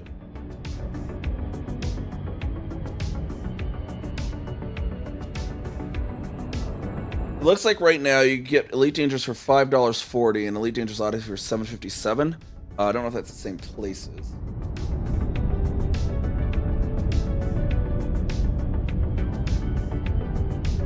Yeah, Steam says the base game is $5.99 USD. And then it looks like the Odyssey expansion on Steam is being listed as $8.99. So you'd have to get them at the same place. So the fact that it's just counted stronger on Newegg apparently is irrelevant. Although Newegg says it's giving a Steam key, so it's $7.99 on Newegg apparently.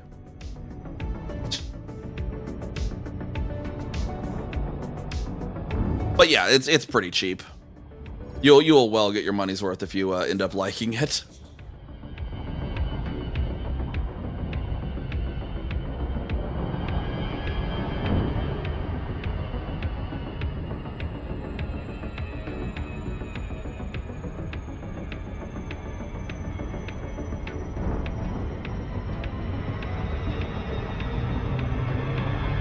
At least if I was reading isthereanydeal.com correctly. I think I was though. But yeah, it's fairly reasonably priced for sure. And just, you know, massive just amount of stuff. I mean, it's a 1-to-1 recreation of the Milky Way if you like exploring. It's been out for over 10 years now, and the player base still has not even discovered, like, I think we only just barely hit 1% of 1% of the galaxy, like the other year. Uniform Echo. Submit a request before docking and enjoy your visit, Commander. Caspian on that pet. Oh, there's someone up here. We got Type 8 coming in. They need fuel. Sir, it's fuel time for you. If only I had repair limpets. That man needs some repair limpets. But you're getting fuel though, bud. Oh, I'm out of limpets. Dang it. Okay, I forgot to actually add limpets when I redocked to the carrier a bit ago. Let's go get ourselves some more of those. Transferring fuel.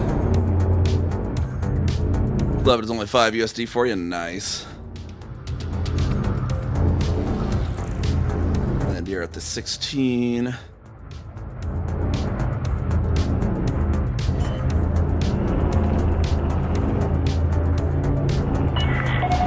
Descend to flight level 100. That way the next person that comes in here can get fuel without needing to land. whether they'll like it or not. Integrity compromised. Contact. Commence system shut. See, they said no ganking in the PG. They never say anything about fuel ganking.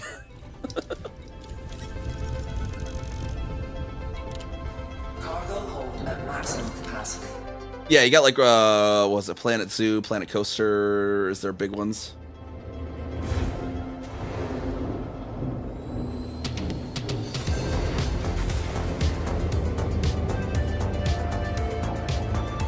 Landing gear retracted. Landing coupler disengaged. Make way. They're out about to hit. Okay, now we just need to find where there is someone not on a pad. There we go. Is that a Caspian? It's Crate Mark II. It's an NPC. I need a commander not on the pad. They all seem to be down on pads, though.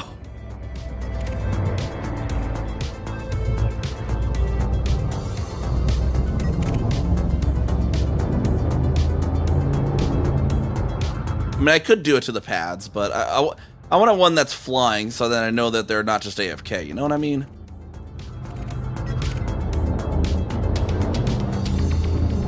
Okay, I think that one's above, right? That one looks above. Dang it, he's leaving.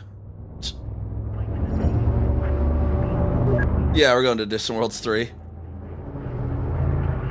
Right now, I'm being aggressively helpful and trying to find someone to give all the fuel to. Someone is going to get all the fuel of this Corvette, whether they like it or not. Next time they jump in here. I just gotta find them.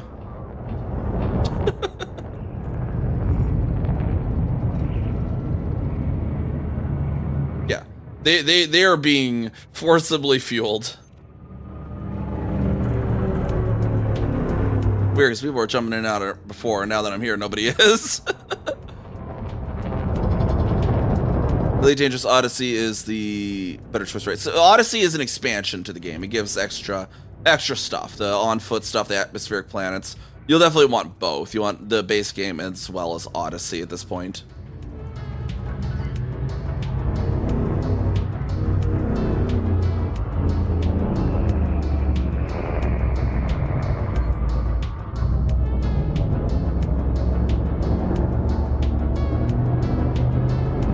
Maybe I can find people that like go to the stations or something. Cannot comply. Cannot comply.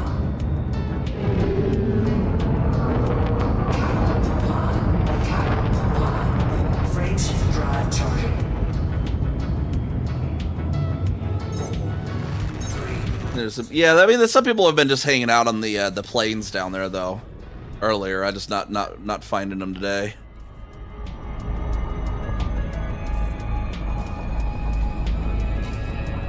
Or, well, not at that particular moment, more or less. I think there was some people were doing stuff to the comms hub.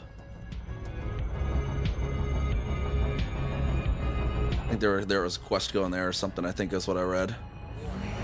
Frame shift drive off beyond safety limit. Yeah, just different timing there, basically. Temperature critical. Warning. Taking heat damage. Health integrity compromised. Taking damage. Just a little spicy.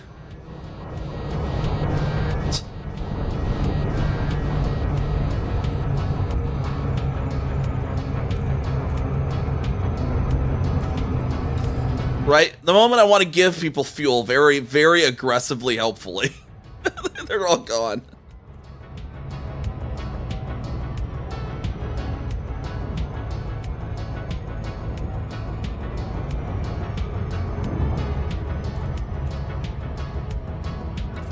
Got a player somewhere behind us.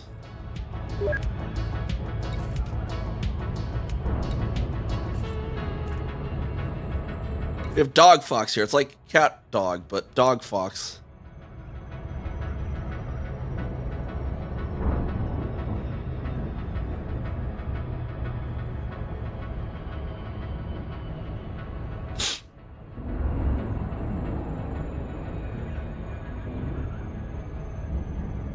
Yeah, fuel, Wolverine.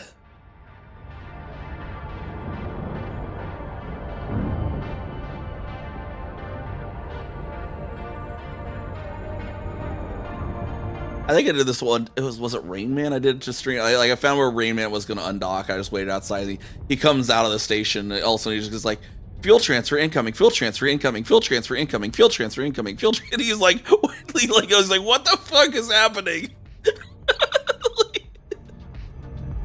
And then he sees this whole cloud of fuel transfer limits coming at him.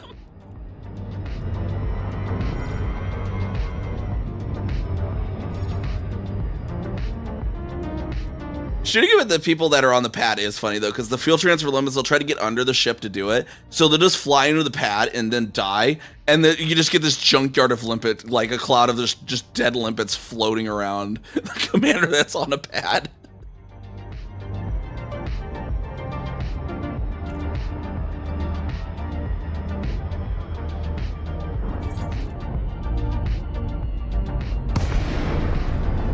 All right, who do we got in here? We got oh, Keldwan came over here. Hey, that was that guy that jumped away from us before. Core Dynamics, Foxtrot, Uniform Echo. We've prepared a landing pad for your arrival, Commander. Welcome to our station. I guess even if he's on the pads, he's not. He should be AFK. 7. He was in the Type 8, I think. Actually, I wonder if that's who I was actually shooting him at before, and then I ran out. I think so, yeah, Leon Rui person. Okay.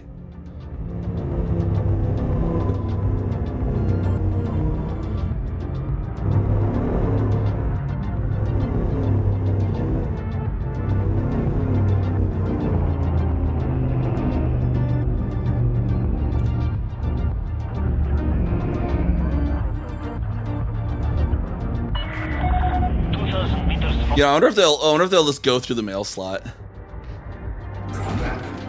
Let's see how these do. Will it go through the mail slot? No, it tries to go straight out to the side. Will it actually just phase to the side though? Who knows?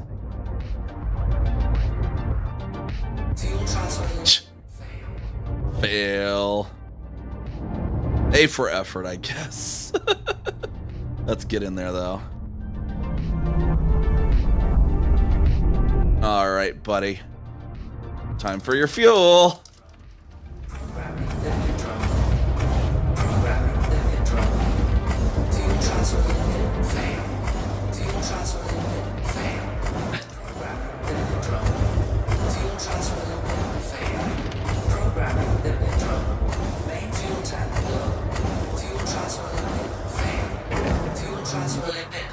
It's funny, yeah, as you see this cloud of limpets just in front of him.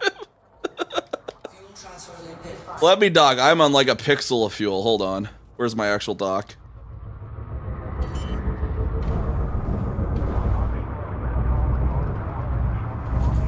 Landing gear deployed.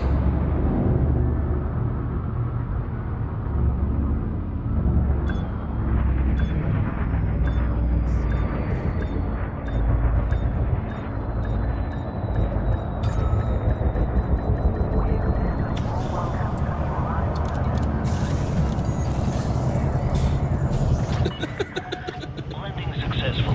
Docking restraints engaged. Welcome, Commander.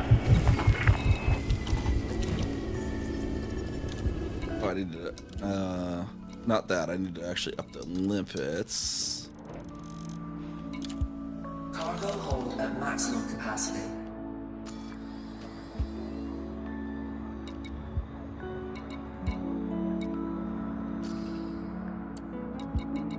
All right, let's see if maybe there'll be someone at a carrier.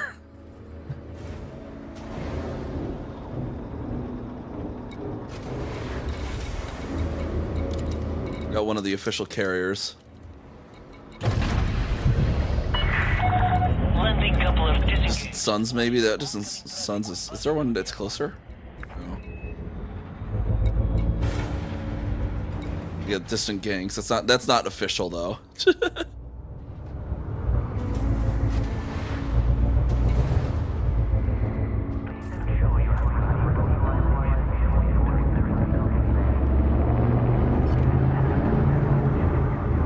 Properly wake up, you're gonna log in. Nice. Landing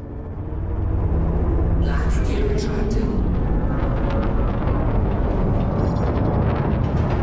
Distant Suns is 6,000 out that way. The headquarters is where most people are going to be hanging out. Maybe we'll just have better luck again. We'll try that again.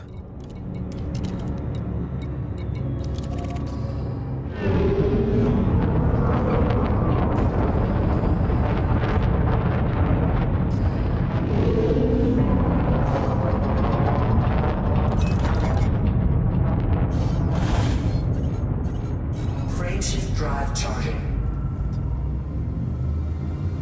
4, 3, 2, 1. Put in Super Cruise. There's a bit of a lag there.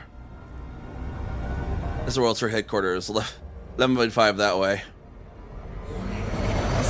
I don't even have heat sinks on this thing because it's just such a silly joke build. Warning, temperature critical. Warning, taking heat damage. Yeah, just a little heat. No big deal. Hull integrity compromised. Taking damage. Module malfunction.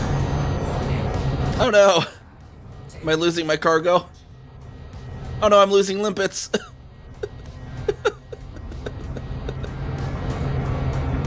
I'm losing limpets. We're down to 43.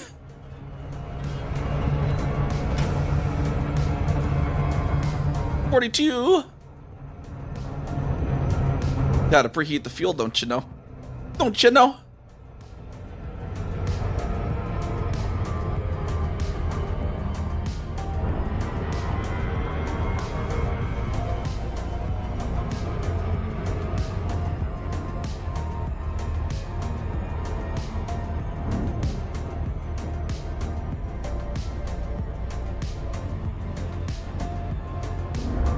Losing limpets, yeah. It's just making sure that I don't have more limpets than I have fuel. That way I don't accidentally dry myself out.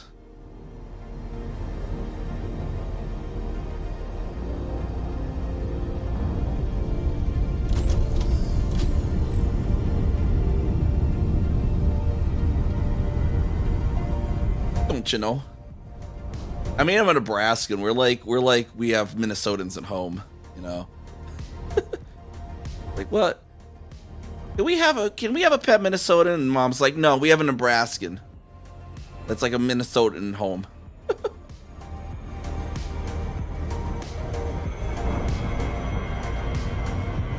Nebraskans are of like Minnesota and Texas had a baby.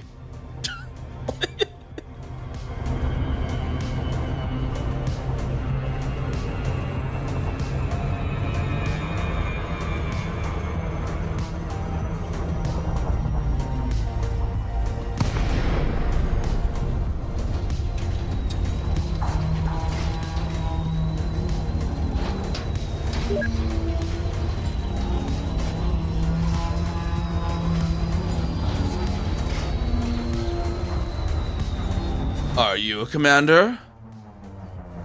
No. I want an airborne commander for this nonsense. Core Dynamics, Foxtrot Uniform Echo. Welcome, Commander. Please restrict your approach speed and give way to larger vessels. Request approved. Prep for arrival on landing pad 1-3. Since there's a lot. So let me just do the repair and fuel real quick. Wait 30 minutes to bring your cruise ship, repair and refuel. Yeah, I mean, that'll be right about the end of stream. Would be 30 minutes, so that could work. I'll keep hunting for now. 200 meters from touchdown. See, this is how I can get my gank fix without actually ganking. I just force people to take fuel.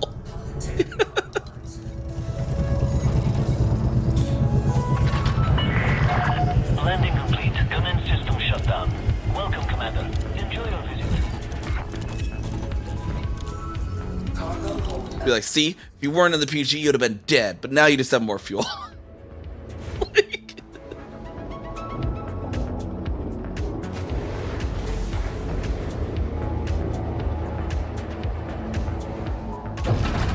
Landing gear retracted. I think we got, this might be a commander coming in. I wonder what this is. I see someone way over there.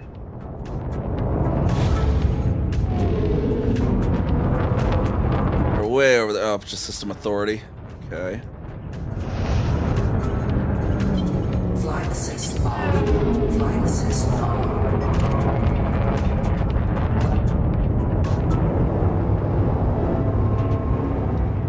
Interdicting just a refill. See, I don't know if interdicting would run afoul the PG rules though. Otherwise, I would.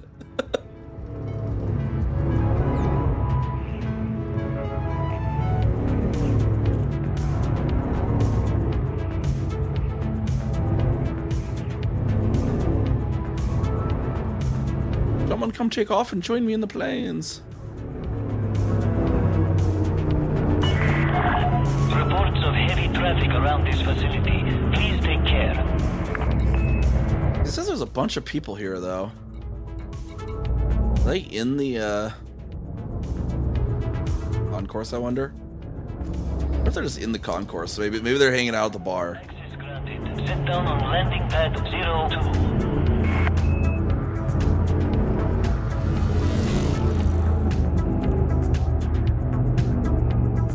Tell people met it. That's apparently worse than kicking. Apparently.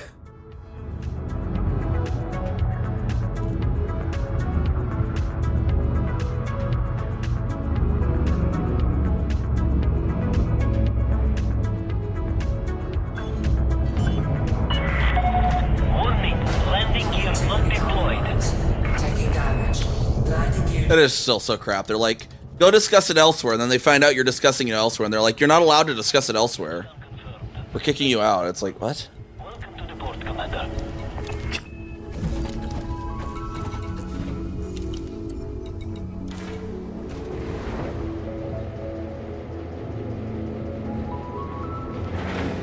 Like, yeah, it's like you literally told us, you know, told people, you know, go discuss it elsewhere, and then when the people do, you kick them out of FleetCom for discussing it elsewhere. It's like, what do you want? Like,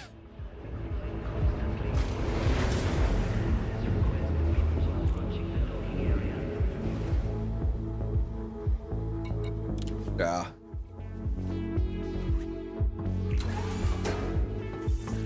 It's like I kind of get that one receipt for the other person, but that was like a leak. But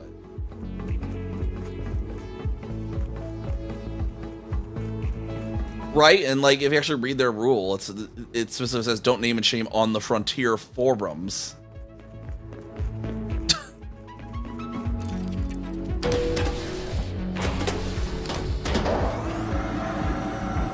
I don't know. It's whatever.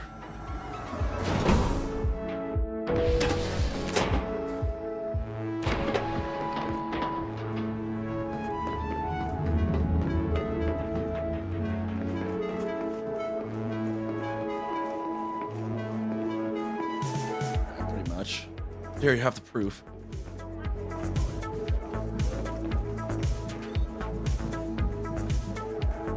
Sounds like the market is doing. They didn't want you to be able to get more receipts, which is kind of funny because people would probably just still give you receipts. They're not in here. Although the frame rate in here is horrible. This concourse on these things are always so bad. It's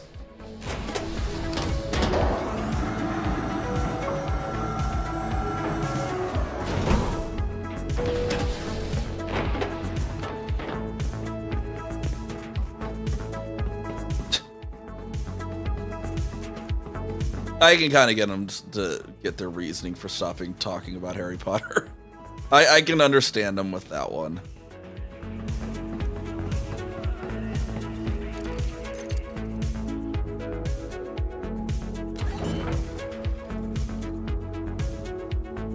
Oh, yeah, the name and shaming rule. That is kind of funny that they're using that to.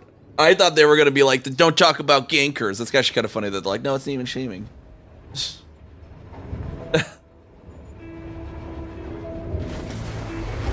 Apparently naming and shaming Harry Potter.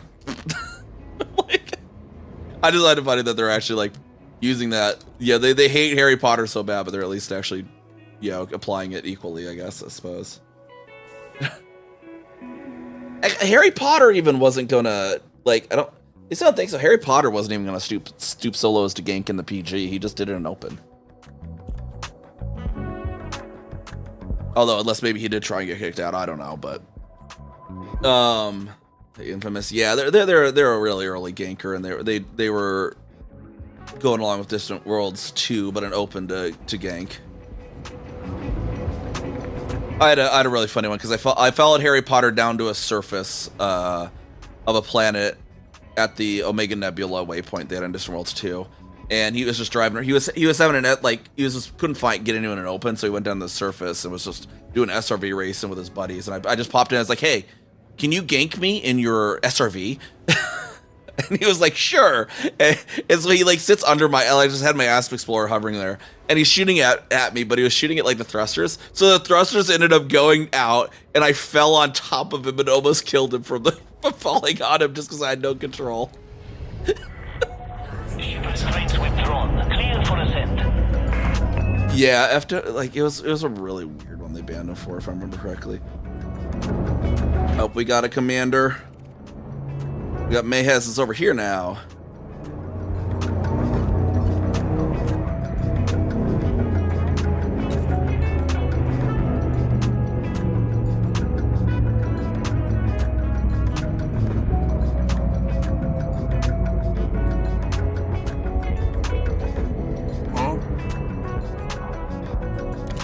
See if we can get him to lift off at least for this. Huh? Nice flat in meeting area. Yeah, this is they're gonna have their mass jumps for this little planes. It's kind of nice.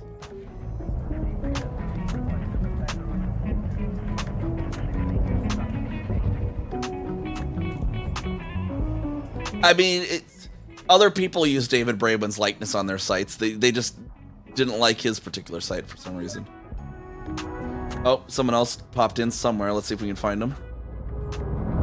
I want someone that's flying, because then they don't die, you know what I mean?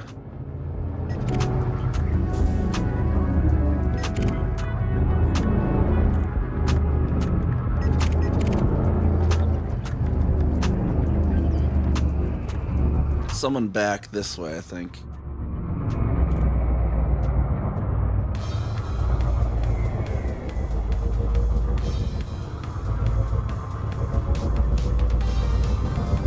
Oh, it might have been someone leaving, actually. Dang it.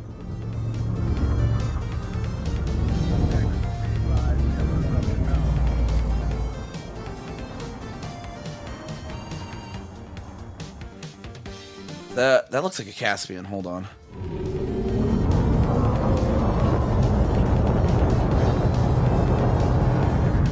Was it? Where was it? Where did I see that?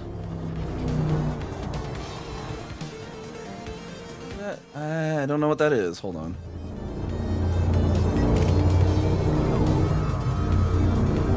No, I guess that was a Sidewinder. I thought I saw a bigger ship. Yeah, this is where they're going to do their coordinated liftoff or whatever it's called, I guess. The liftoff and the mass jump to Super Cruise, I guess is how they're doing it. That's gonna be such a pain for my Sidewinder because they want you to lift off and then sit there pre-charged for like minutes, and it's like, sir, everyone that's in the Outlander challenge is just gonna fry to death. Like, do you not realize how heat critical these Sidewinders are for that thing? It's like we cannot charge our Super Cruise for minutes without just dying.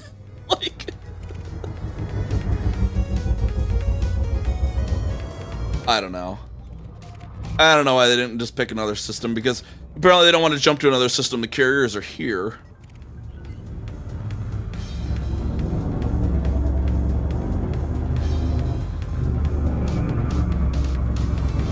I want a flying player. Where my flying player at?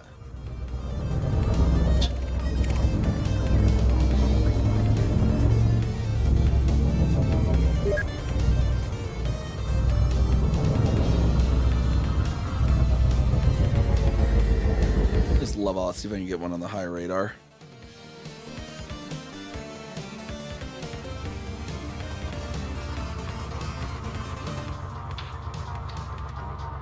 That's probably just system security, yeah.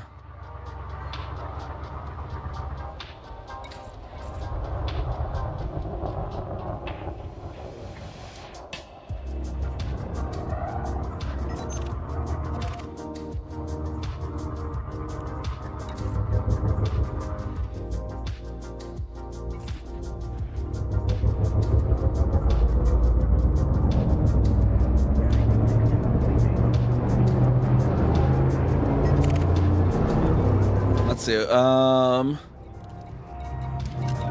They had a carrier right around this planet, I thought, one of their officials.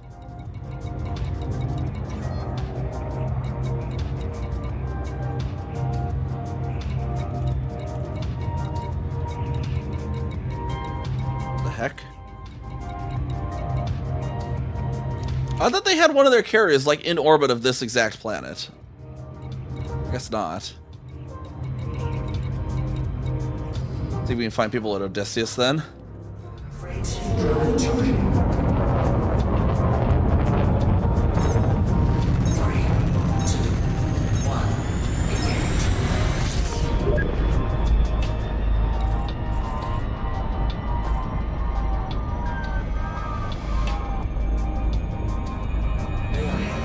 Frameshift drive operating beyond safety limits. Warning, temperature critical.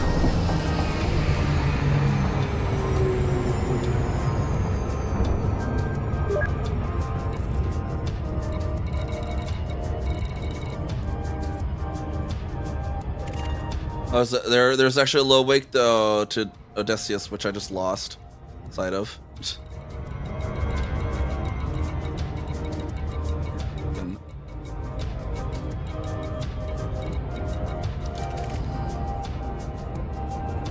I do like how they had to make the announcement like, guys, why are you all jumping into the system? It's just like, how did you not foresee this? You get you.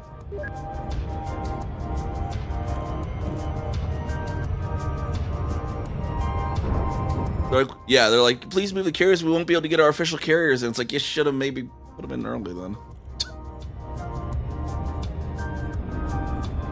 Yeah, I don't know.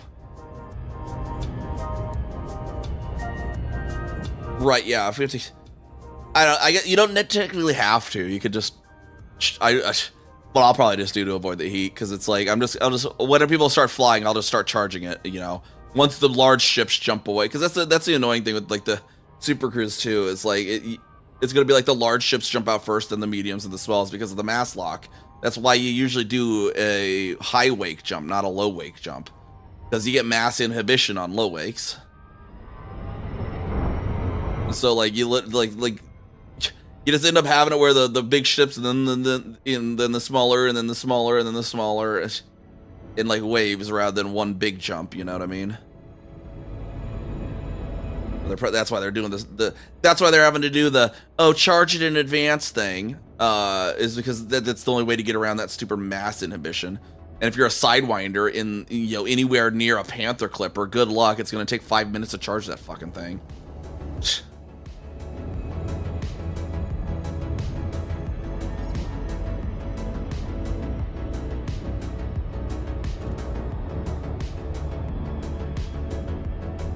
Yeah, I might just go with like I was thinking of participating in the mass jumps with the Sidewinder. I might literally just go with Corsair for doing it, and then go and just get in the Sidewinder and leave. Because otherwise, holy shit.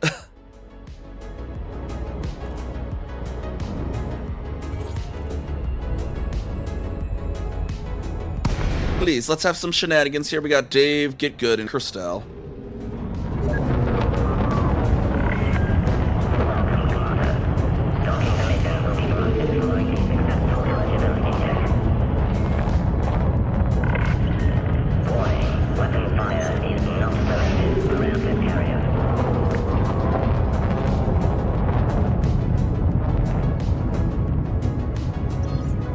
Yeah, they're doing a low wake mass jump.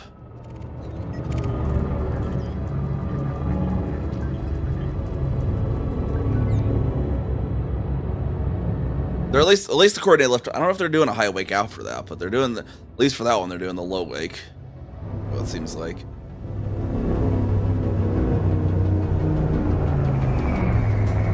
Can't find me no people to fuel. Can't find me any people to fuel. I can't aggressively fuel the fleet carrier either.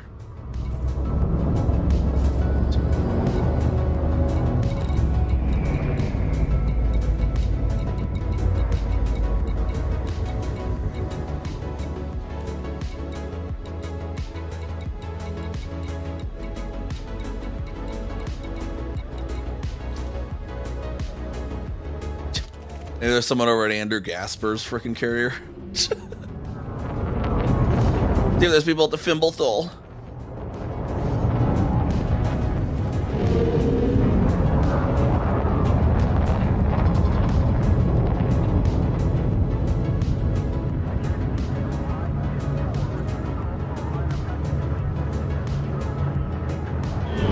Yeah, I don't know. I don't know. They're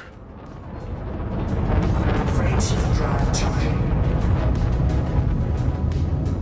4, 3, 2, 1. yeah. It's like they're having like all these extra steps in a simple high wake one because they're like, oh, you lift off and only go to 100 meters. Don't exceed 100 meters. Then yaw to 0 and then pitch up to 45 degrees and then charge your FSD and sit there and it's like, oh my gosh. Okay, Meddler 34 0707. Thank you for joining the Storm Chaser crew. Glad to have you. Glad to have you. Got the gummy sharks.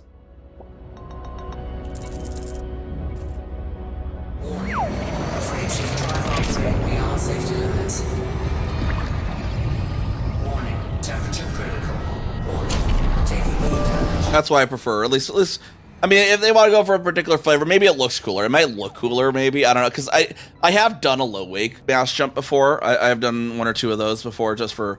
So they're like, it is really cool when everyone leaves because you can kind of like still see their ship like actually in the Super Cruise if you're close enough.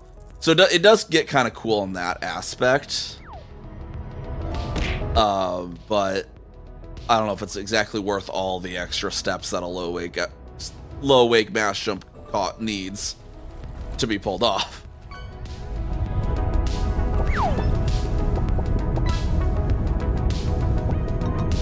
See, the one I think would have been really cool for them to do is do a carrier synced jump, where they have the carrier jump to a nearby system or whatever, and then they use the carrier when it does its horn and it starts opening the portal. That's the go signal. I love doing those, and I did a fair few of those when I could on the last CA because they just look so freaking cool to sync with the carrier. I got in on 2 of the official mass jumps actually.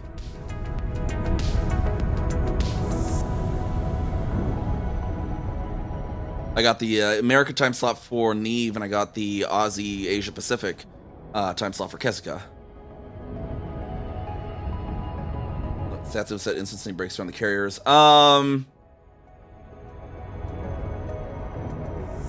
Probably a distant world size. I could see that. Because there is, I have seen issues with the carriers where like the pads are like you can't land on it because the pads are retracted in, and that's something that happens. And I could see something like that happening quicker. I know we've done a few with when I was co-leading at the Eldritch Gate with Richard. We had a few jumps around carriers too, where we did have enough people that it did start to everyone's game audio started breaking and just was getting like 3 frames per second. So there is something about the carriers that does actually. I will give them that. That is accurate for the size that Distant Worlds is doing. That would be an issue because we hit that size on at the Eldritch Gate and had a few issues. The ones that they did like for Distant Worlds 2, where it's just a random spot in space in the system, those seem to be the most stable because it's the only thing that the game engine needs to be tracking is just the ships relative to each other. And that's probably what I kind of wish they just kept with that, because that allows for much more people. Because they're having to limit each flotilla to 50 because you start to get issues where people are in the ground for some people and not others when you start to get enough people in ground instances. Yeah. And if you have something else the game's having to track, like a station or the ground of a planet or a fleet carrier, it does start to cause issues quicker. Whereas the ones that are in space are a little bit more resilient to higher numbers because they don't have the game itself's not having to track as much. Just the other ships. Instead of just the other ships and this and that and this.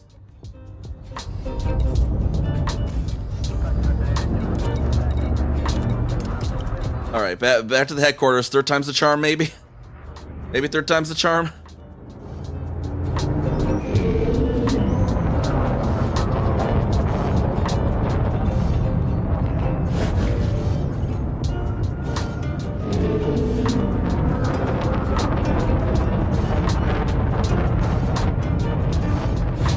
I mean, there are definitely some differences that do come into play with the scale.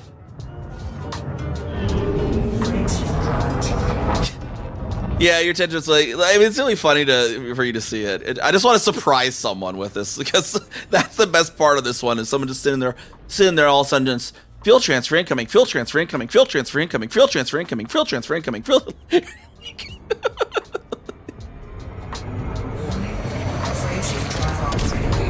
And just seeing this just freaking, elementary school single file line of fuel limpets coming at you.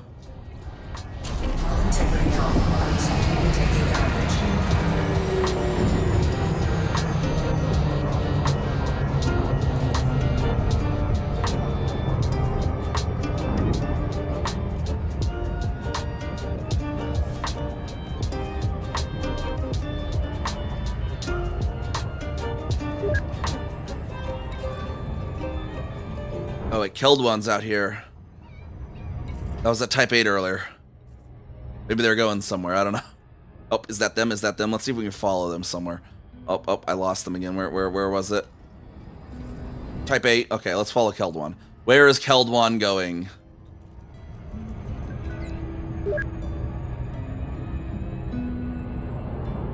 They're all the way over there, but they're coming closer. They're coming closer. Melee patrols are on that ship. I can't remember the exact number. Hold on. But there's the build. All right, Keld 1's coming sort of vaguely this way.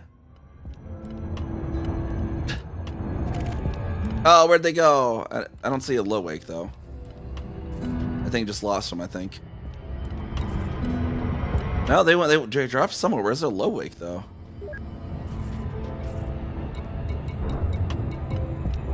Huh.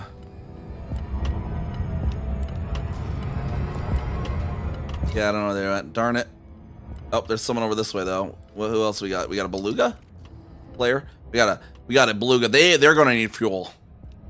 They're gonna need fuel. They're going somewhere. Let's see where they go. All these Leon Rui players. Like, what the heck?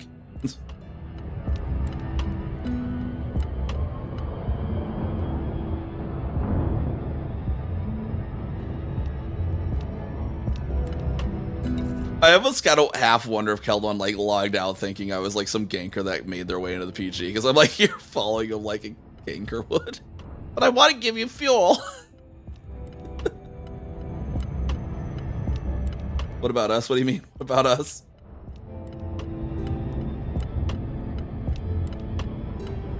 I don't know. It's just a lot of Leon Yui. It's just kind of interesting. There's seven of them total. Yeah, there's like the different sizes and whatnot. Yongrui, yeah. I've just been seeing a lot of them. It's just kind of like, why specifically Yongrui so much?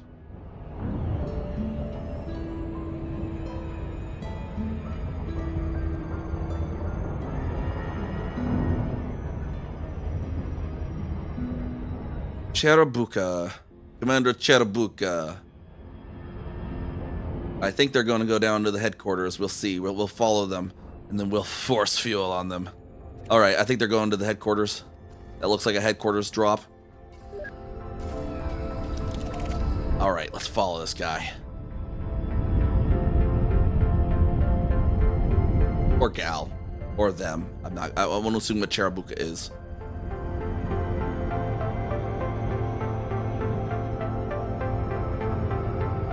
Orbital flight engaged. Yeah, they go into the headquarters. That low wicks looks like it's going to the headquarters. Let's get in there quick before they land, so we can force this fuel upon them.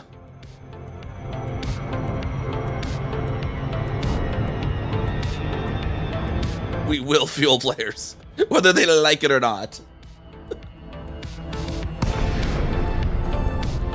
Hard points out. Cherabuka's in the instance.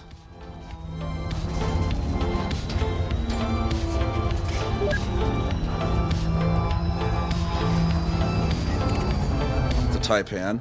So some commander's airborne somewhere. Where is this beluga though? None of my contacts. Where are they at? Core Dynamics, Foxtrot Uniform Echo. Welcome, Commander. Dang, they already got landed. Okay.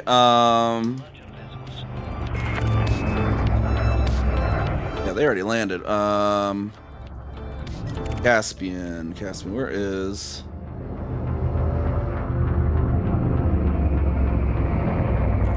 Who's this? Commander Mayhez.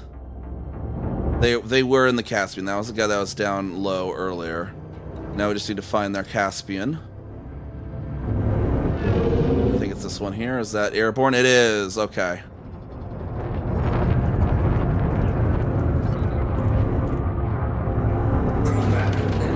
Actually, I wonder if I can fuel the can I fuel the Taipan the main?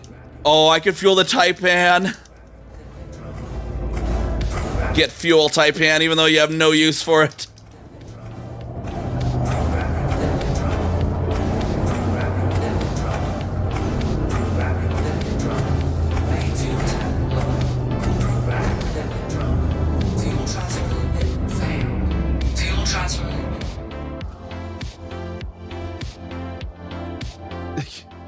It's like popping into him.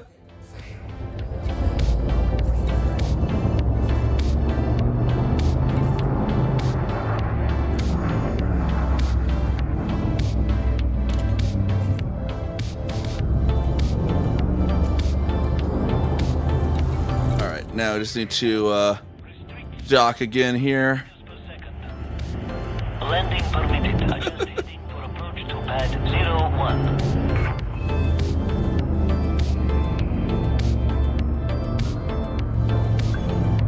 Here we stock. Warning. Landing gear not deployed. 84. I have like no hole on this thing either.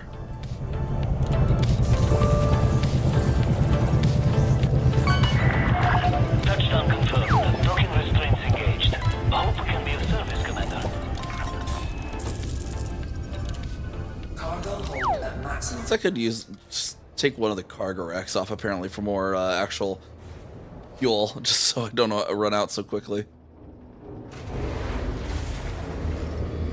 Alright, where's that Caspian again? There's the Taipan. Where's the Caspian? Detach confirmed. You are go for departure. Oh, someone's out here. That's the Caspian, or the Taipan. Flight assist off. We need El Caspian. There we are.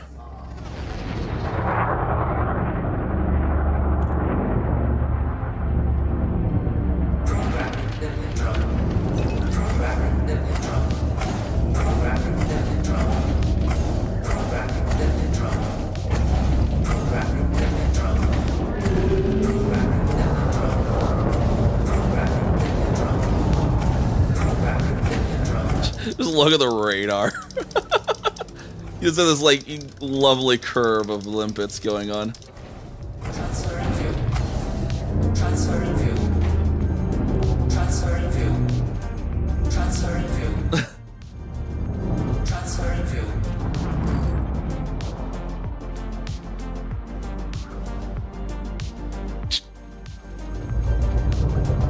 They're just all like do do do do do do.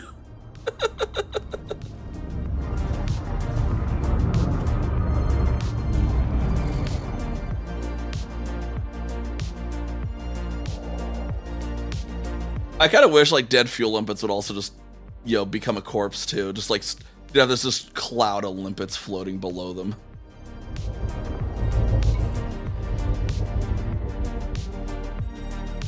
Not full enough. I must fuel you even more.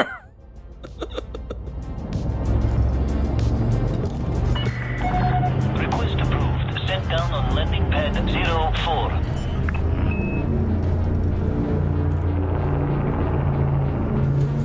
Landing gear deployed.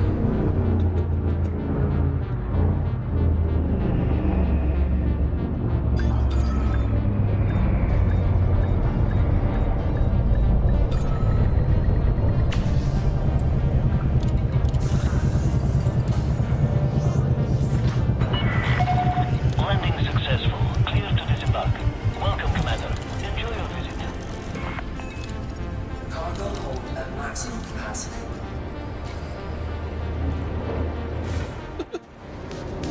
Not full enough. I wonder if I could fuel SRVs. That'd be so funny if you could actually fuel an SRV, and if they can like if they could actually attach if the SRV was airborne at the time. Ship release. You may depart when ready.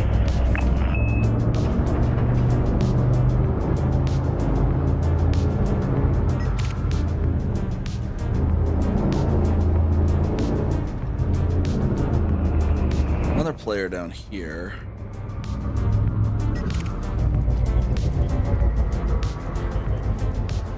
Rudy Raumkraut.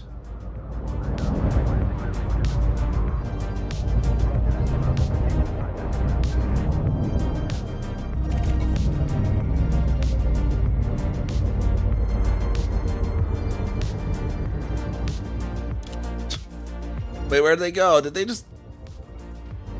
Oh, they're here. Why'd I lose target of their beluga?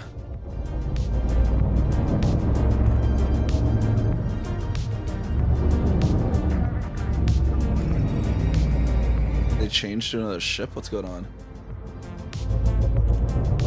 Yeah, I don't know. Yeah, if it would count as a fuel for the SRV or not.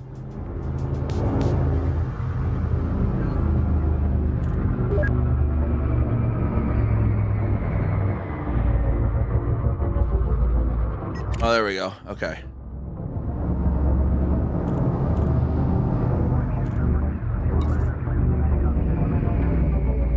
Please lift off for fuel delivery. Please lift off for fuel delivery.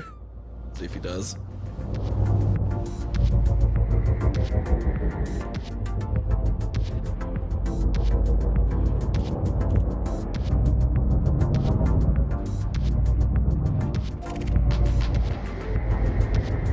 That's a cold running beluga, apparently. I think I'm just losing sensor acuity.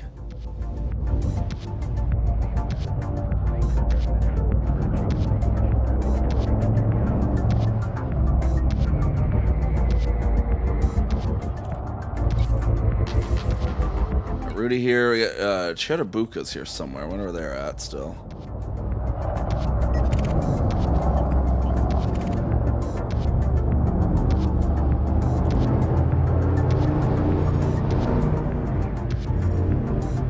Chirabuka was over here, I think, right?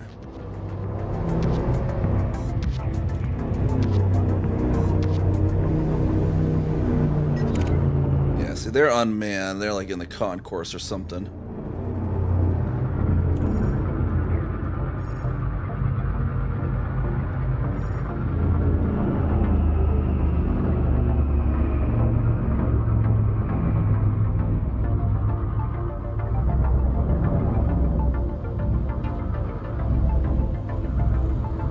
I'm sure a Corvette can fit through here, right?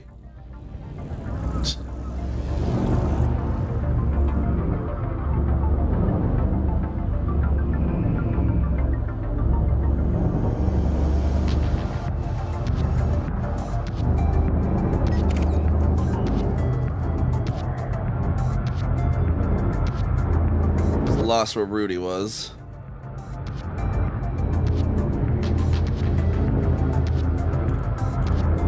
Yeah, I thought they had one on the, like, same planet as the, HQ. I don't know why they don't have one orbiting the same planet here.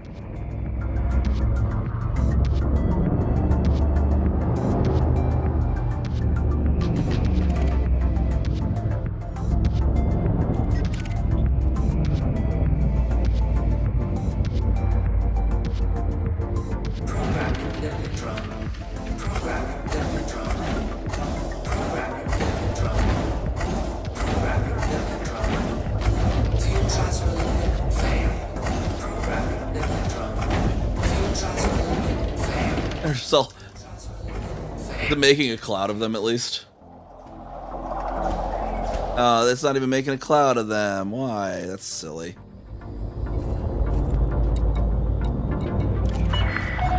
Access granted. Adjust heading for approach to pad 16. All right, there we go. Now he's lifting off. We can give him a little bit.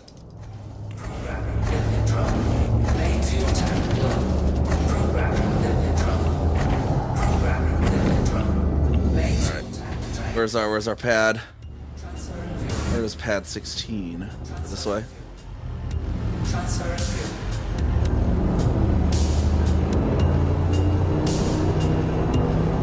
Transferring fuel. Pad 16's right over here. I gotta get over there then. Descend to flight level 300. I guess that's 16 over here. Where was it? Landing gear deployed. Where was 16? There it is.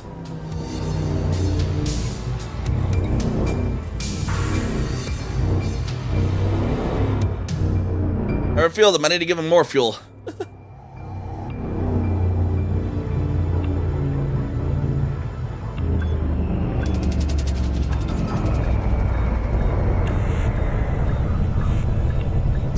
Hull integrity compromised.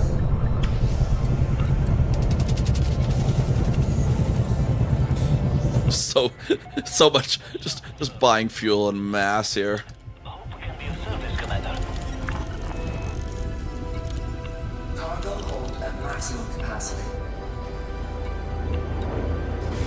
Didn't even see. I think is Rudy still here? Yeah, they're still here somewhere. Okay. Landing gear retracted.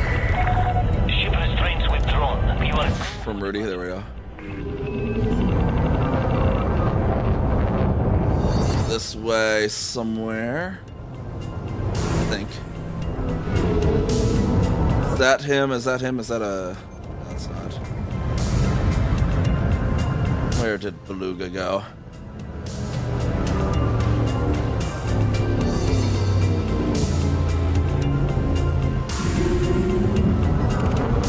Oh, we got hatchery coming in. We got a player.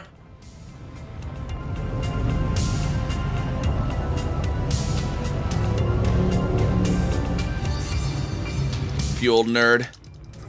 Get fueled.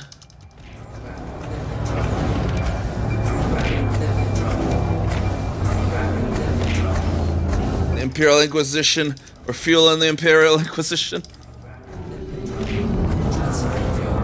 Programming limit drop. Programming limit drop. Programming limit drop. Main fuel tank low. Programming limit drop.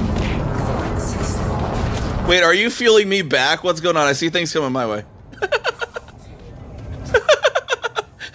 Hold on. If we had 2 people with this build. Transferring fuel. Main fuel tank drained. Transferring fuel. Incoming fuel. If we, oh my god, we need to get 2 people with this build and be like, no you, no you, no you, no you. No you. That would be so funny. Main fuel tank drained. Receiving fuel. No, not receiving. Not receiving. Limit drop. No, take my fuel back.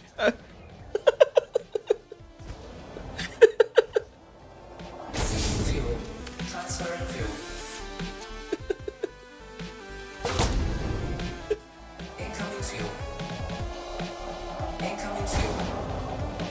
You just get 2 people in this build at one of the match jumps. We're just sitting above the match jump like, no you, no you, no. Back and forth. Just everyone be like, the fuck are you 2 doing? Incoming fuel. That'd be so beautiful. I'm out of limpets though, that's the one issue. You can only do it so long as whoever runs out of limpets first, I guess. landing permitted. Cleared for landing on docking bay 1-4. Incoming fuel. Alright, let me get on down here. Receiving fuel. Did I have already? Okay.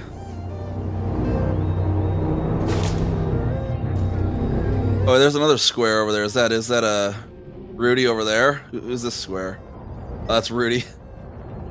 Rudy just observing us have a fight over our fuel. Fuel transfer limit failed. See, that's how you do PvP in the private group. You do it with fuel.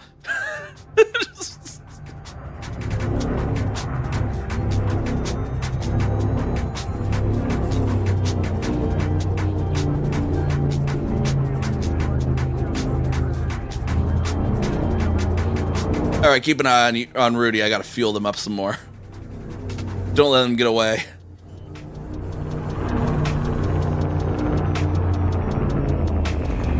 Landing gear deployed.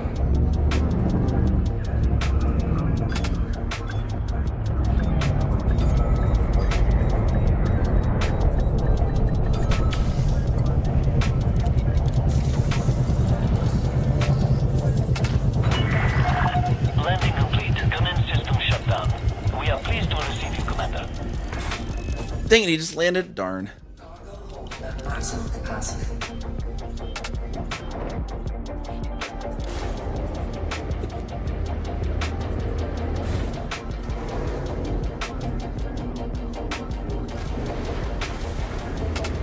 How many fuel limpets do you have on that cutter? That'd be so funny if we can get a random player flying and we both just start. Oh, someone popped in, I think. Stardust Might. Is there a Stardust Might in the sky? We just both start aggressively fueling someone. There we go. Type 11 Prospector. Go, go, go.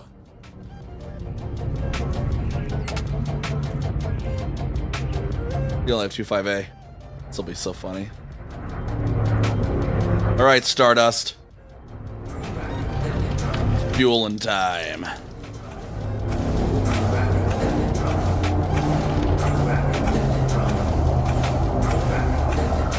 Take this fuel. They're starting to turn. They're like, what the fuck is happening?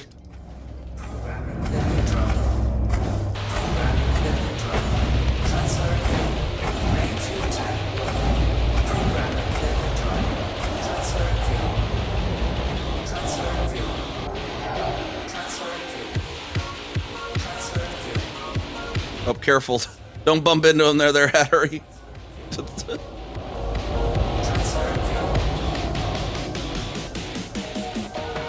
Cutters are drifty.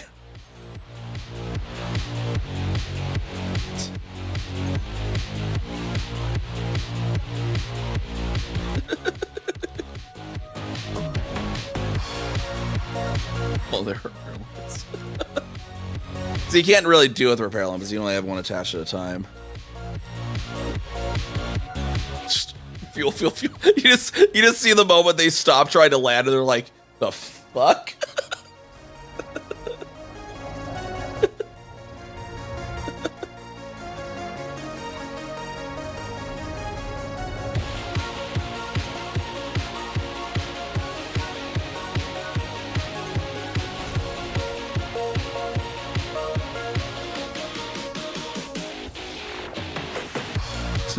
Type 11 got cutter bumpy. There, Cherubaka's gonna probably come over here with the repair limpets, and I can aggressively fuel Cherubaka.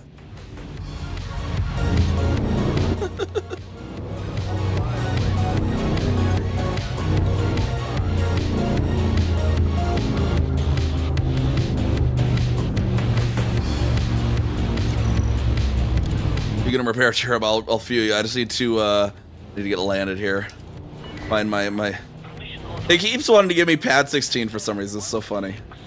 All right, Cherub will come repair, and I'll just come in and be like, fuel, baby.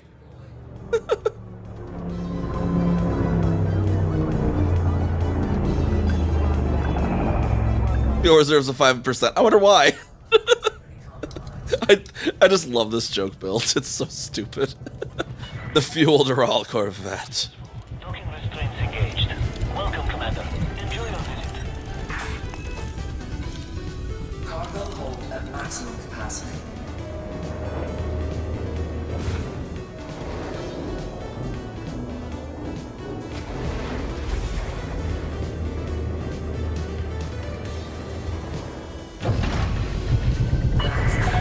Ship restraints withdrawn.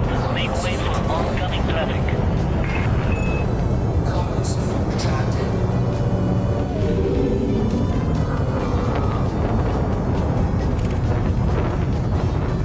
Oh, this one will be fun. Hold on.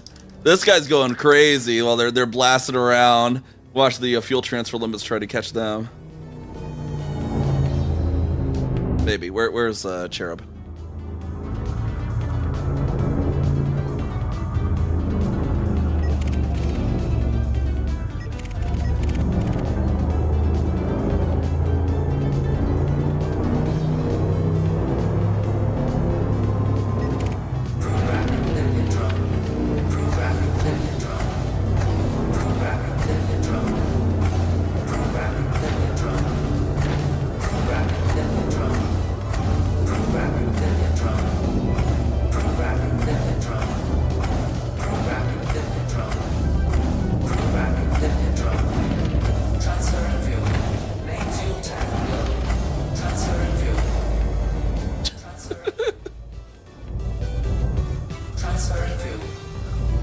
all the fuel. Transferring fuel. Transferring fuel. Transferring fuel. Transferring fuel. Transferring fuel. Transferring fuel. Transferring fuel. All the fuel.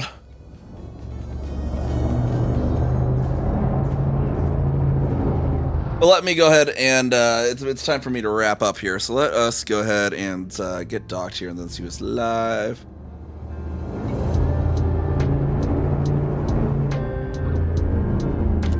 Have some fuel. A whole Corvette worth.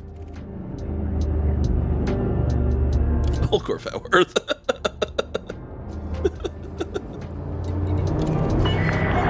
Access granted. Set down on landing pad 1-3. Oh, it gave me 1-3 this time instead of 1-6. Landing gear deployed.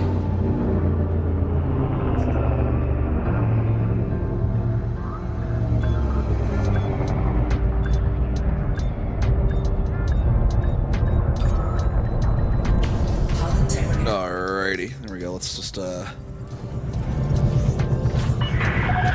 Landing complete. Dispatching ground crew. Welcome to the port, Commander. up this there real quick. I'll take this back to the carrier in a bit. But let's see who is live.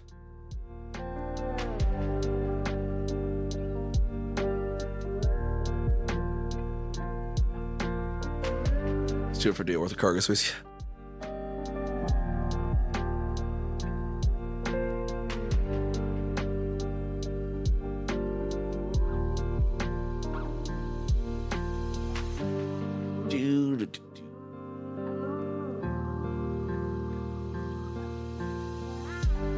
Who'll be doing some is Starcat's doing something?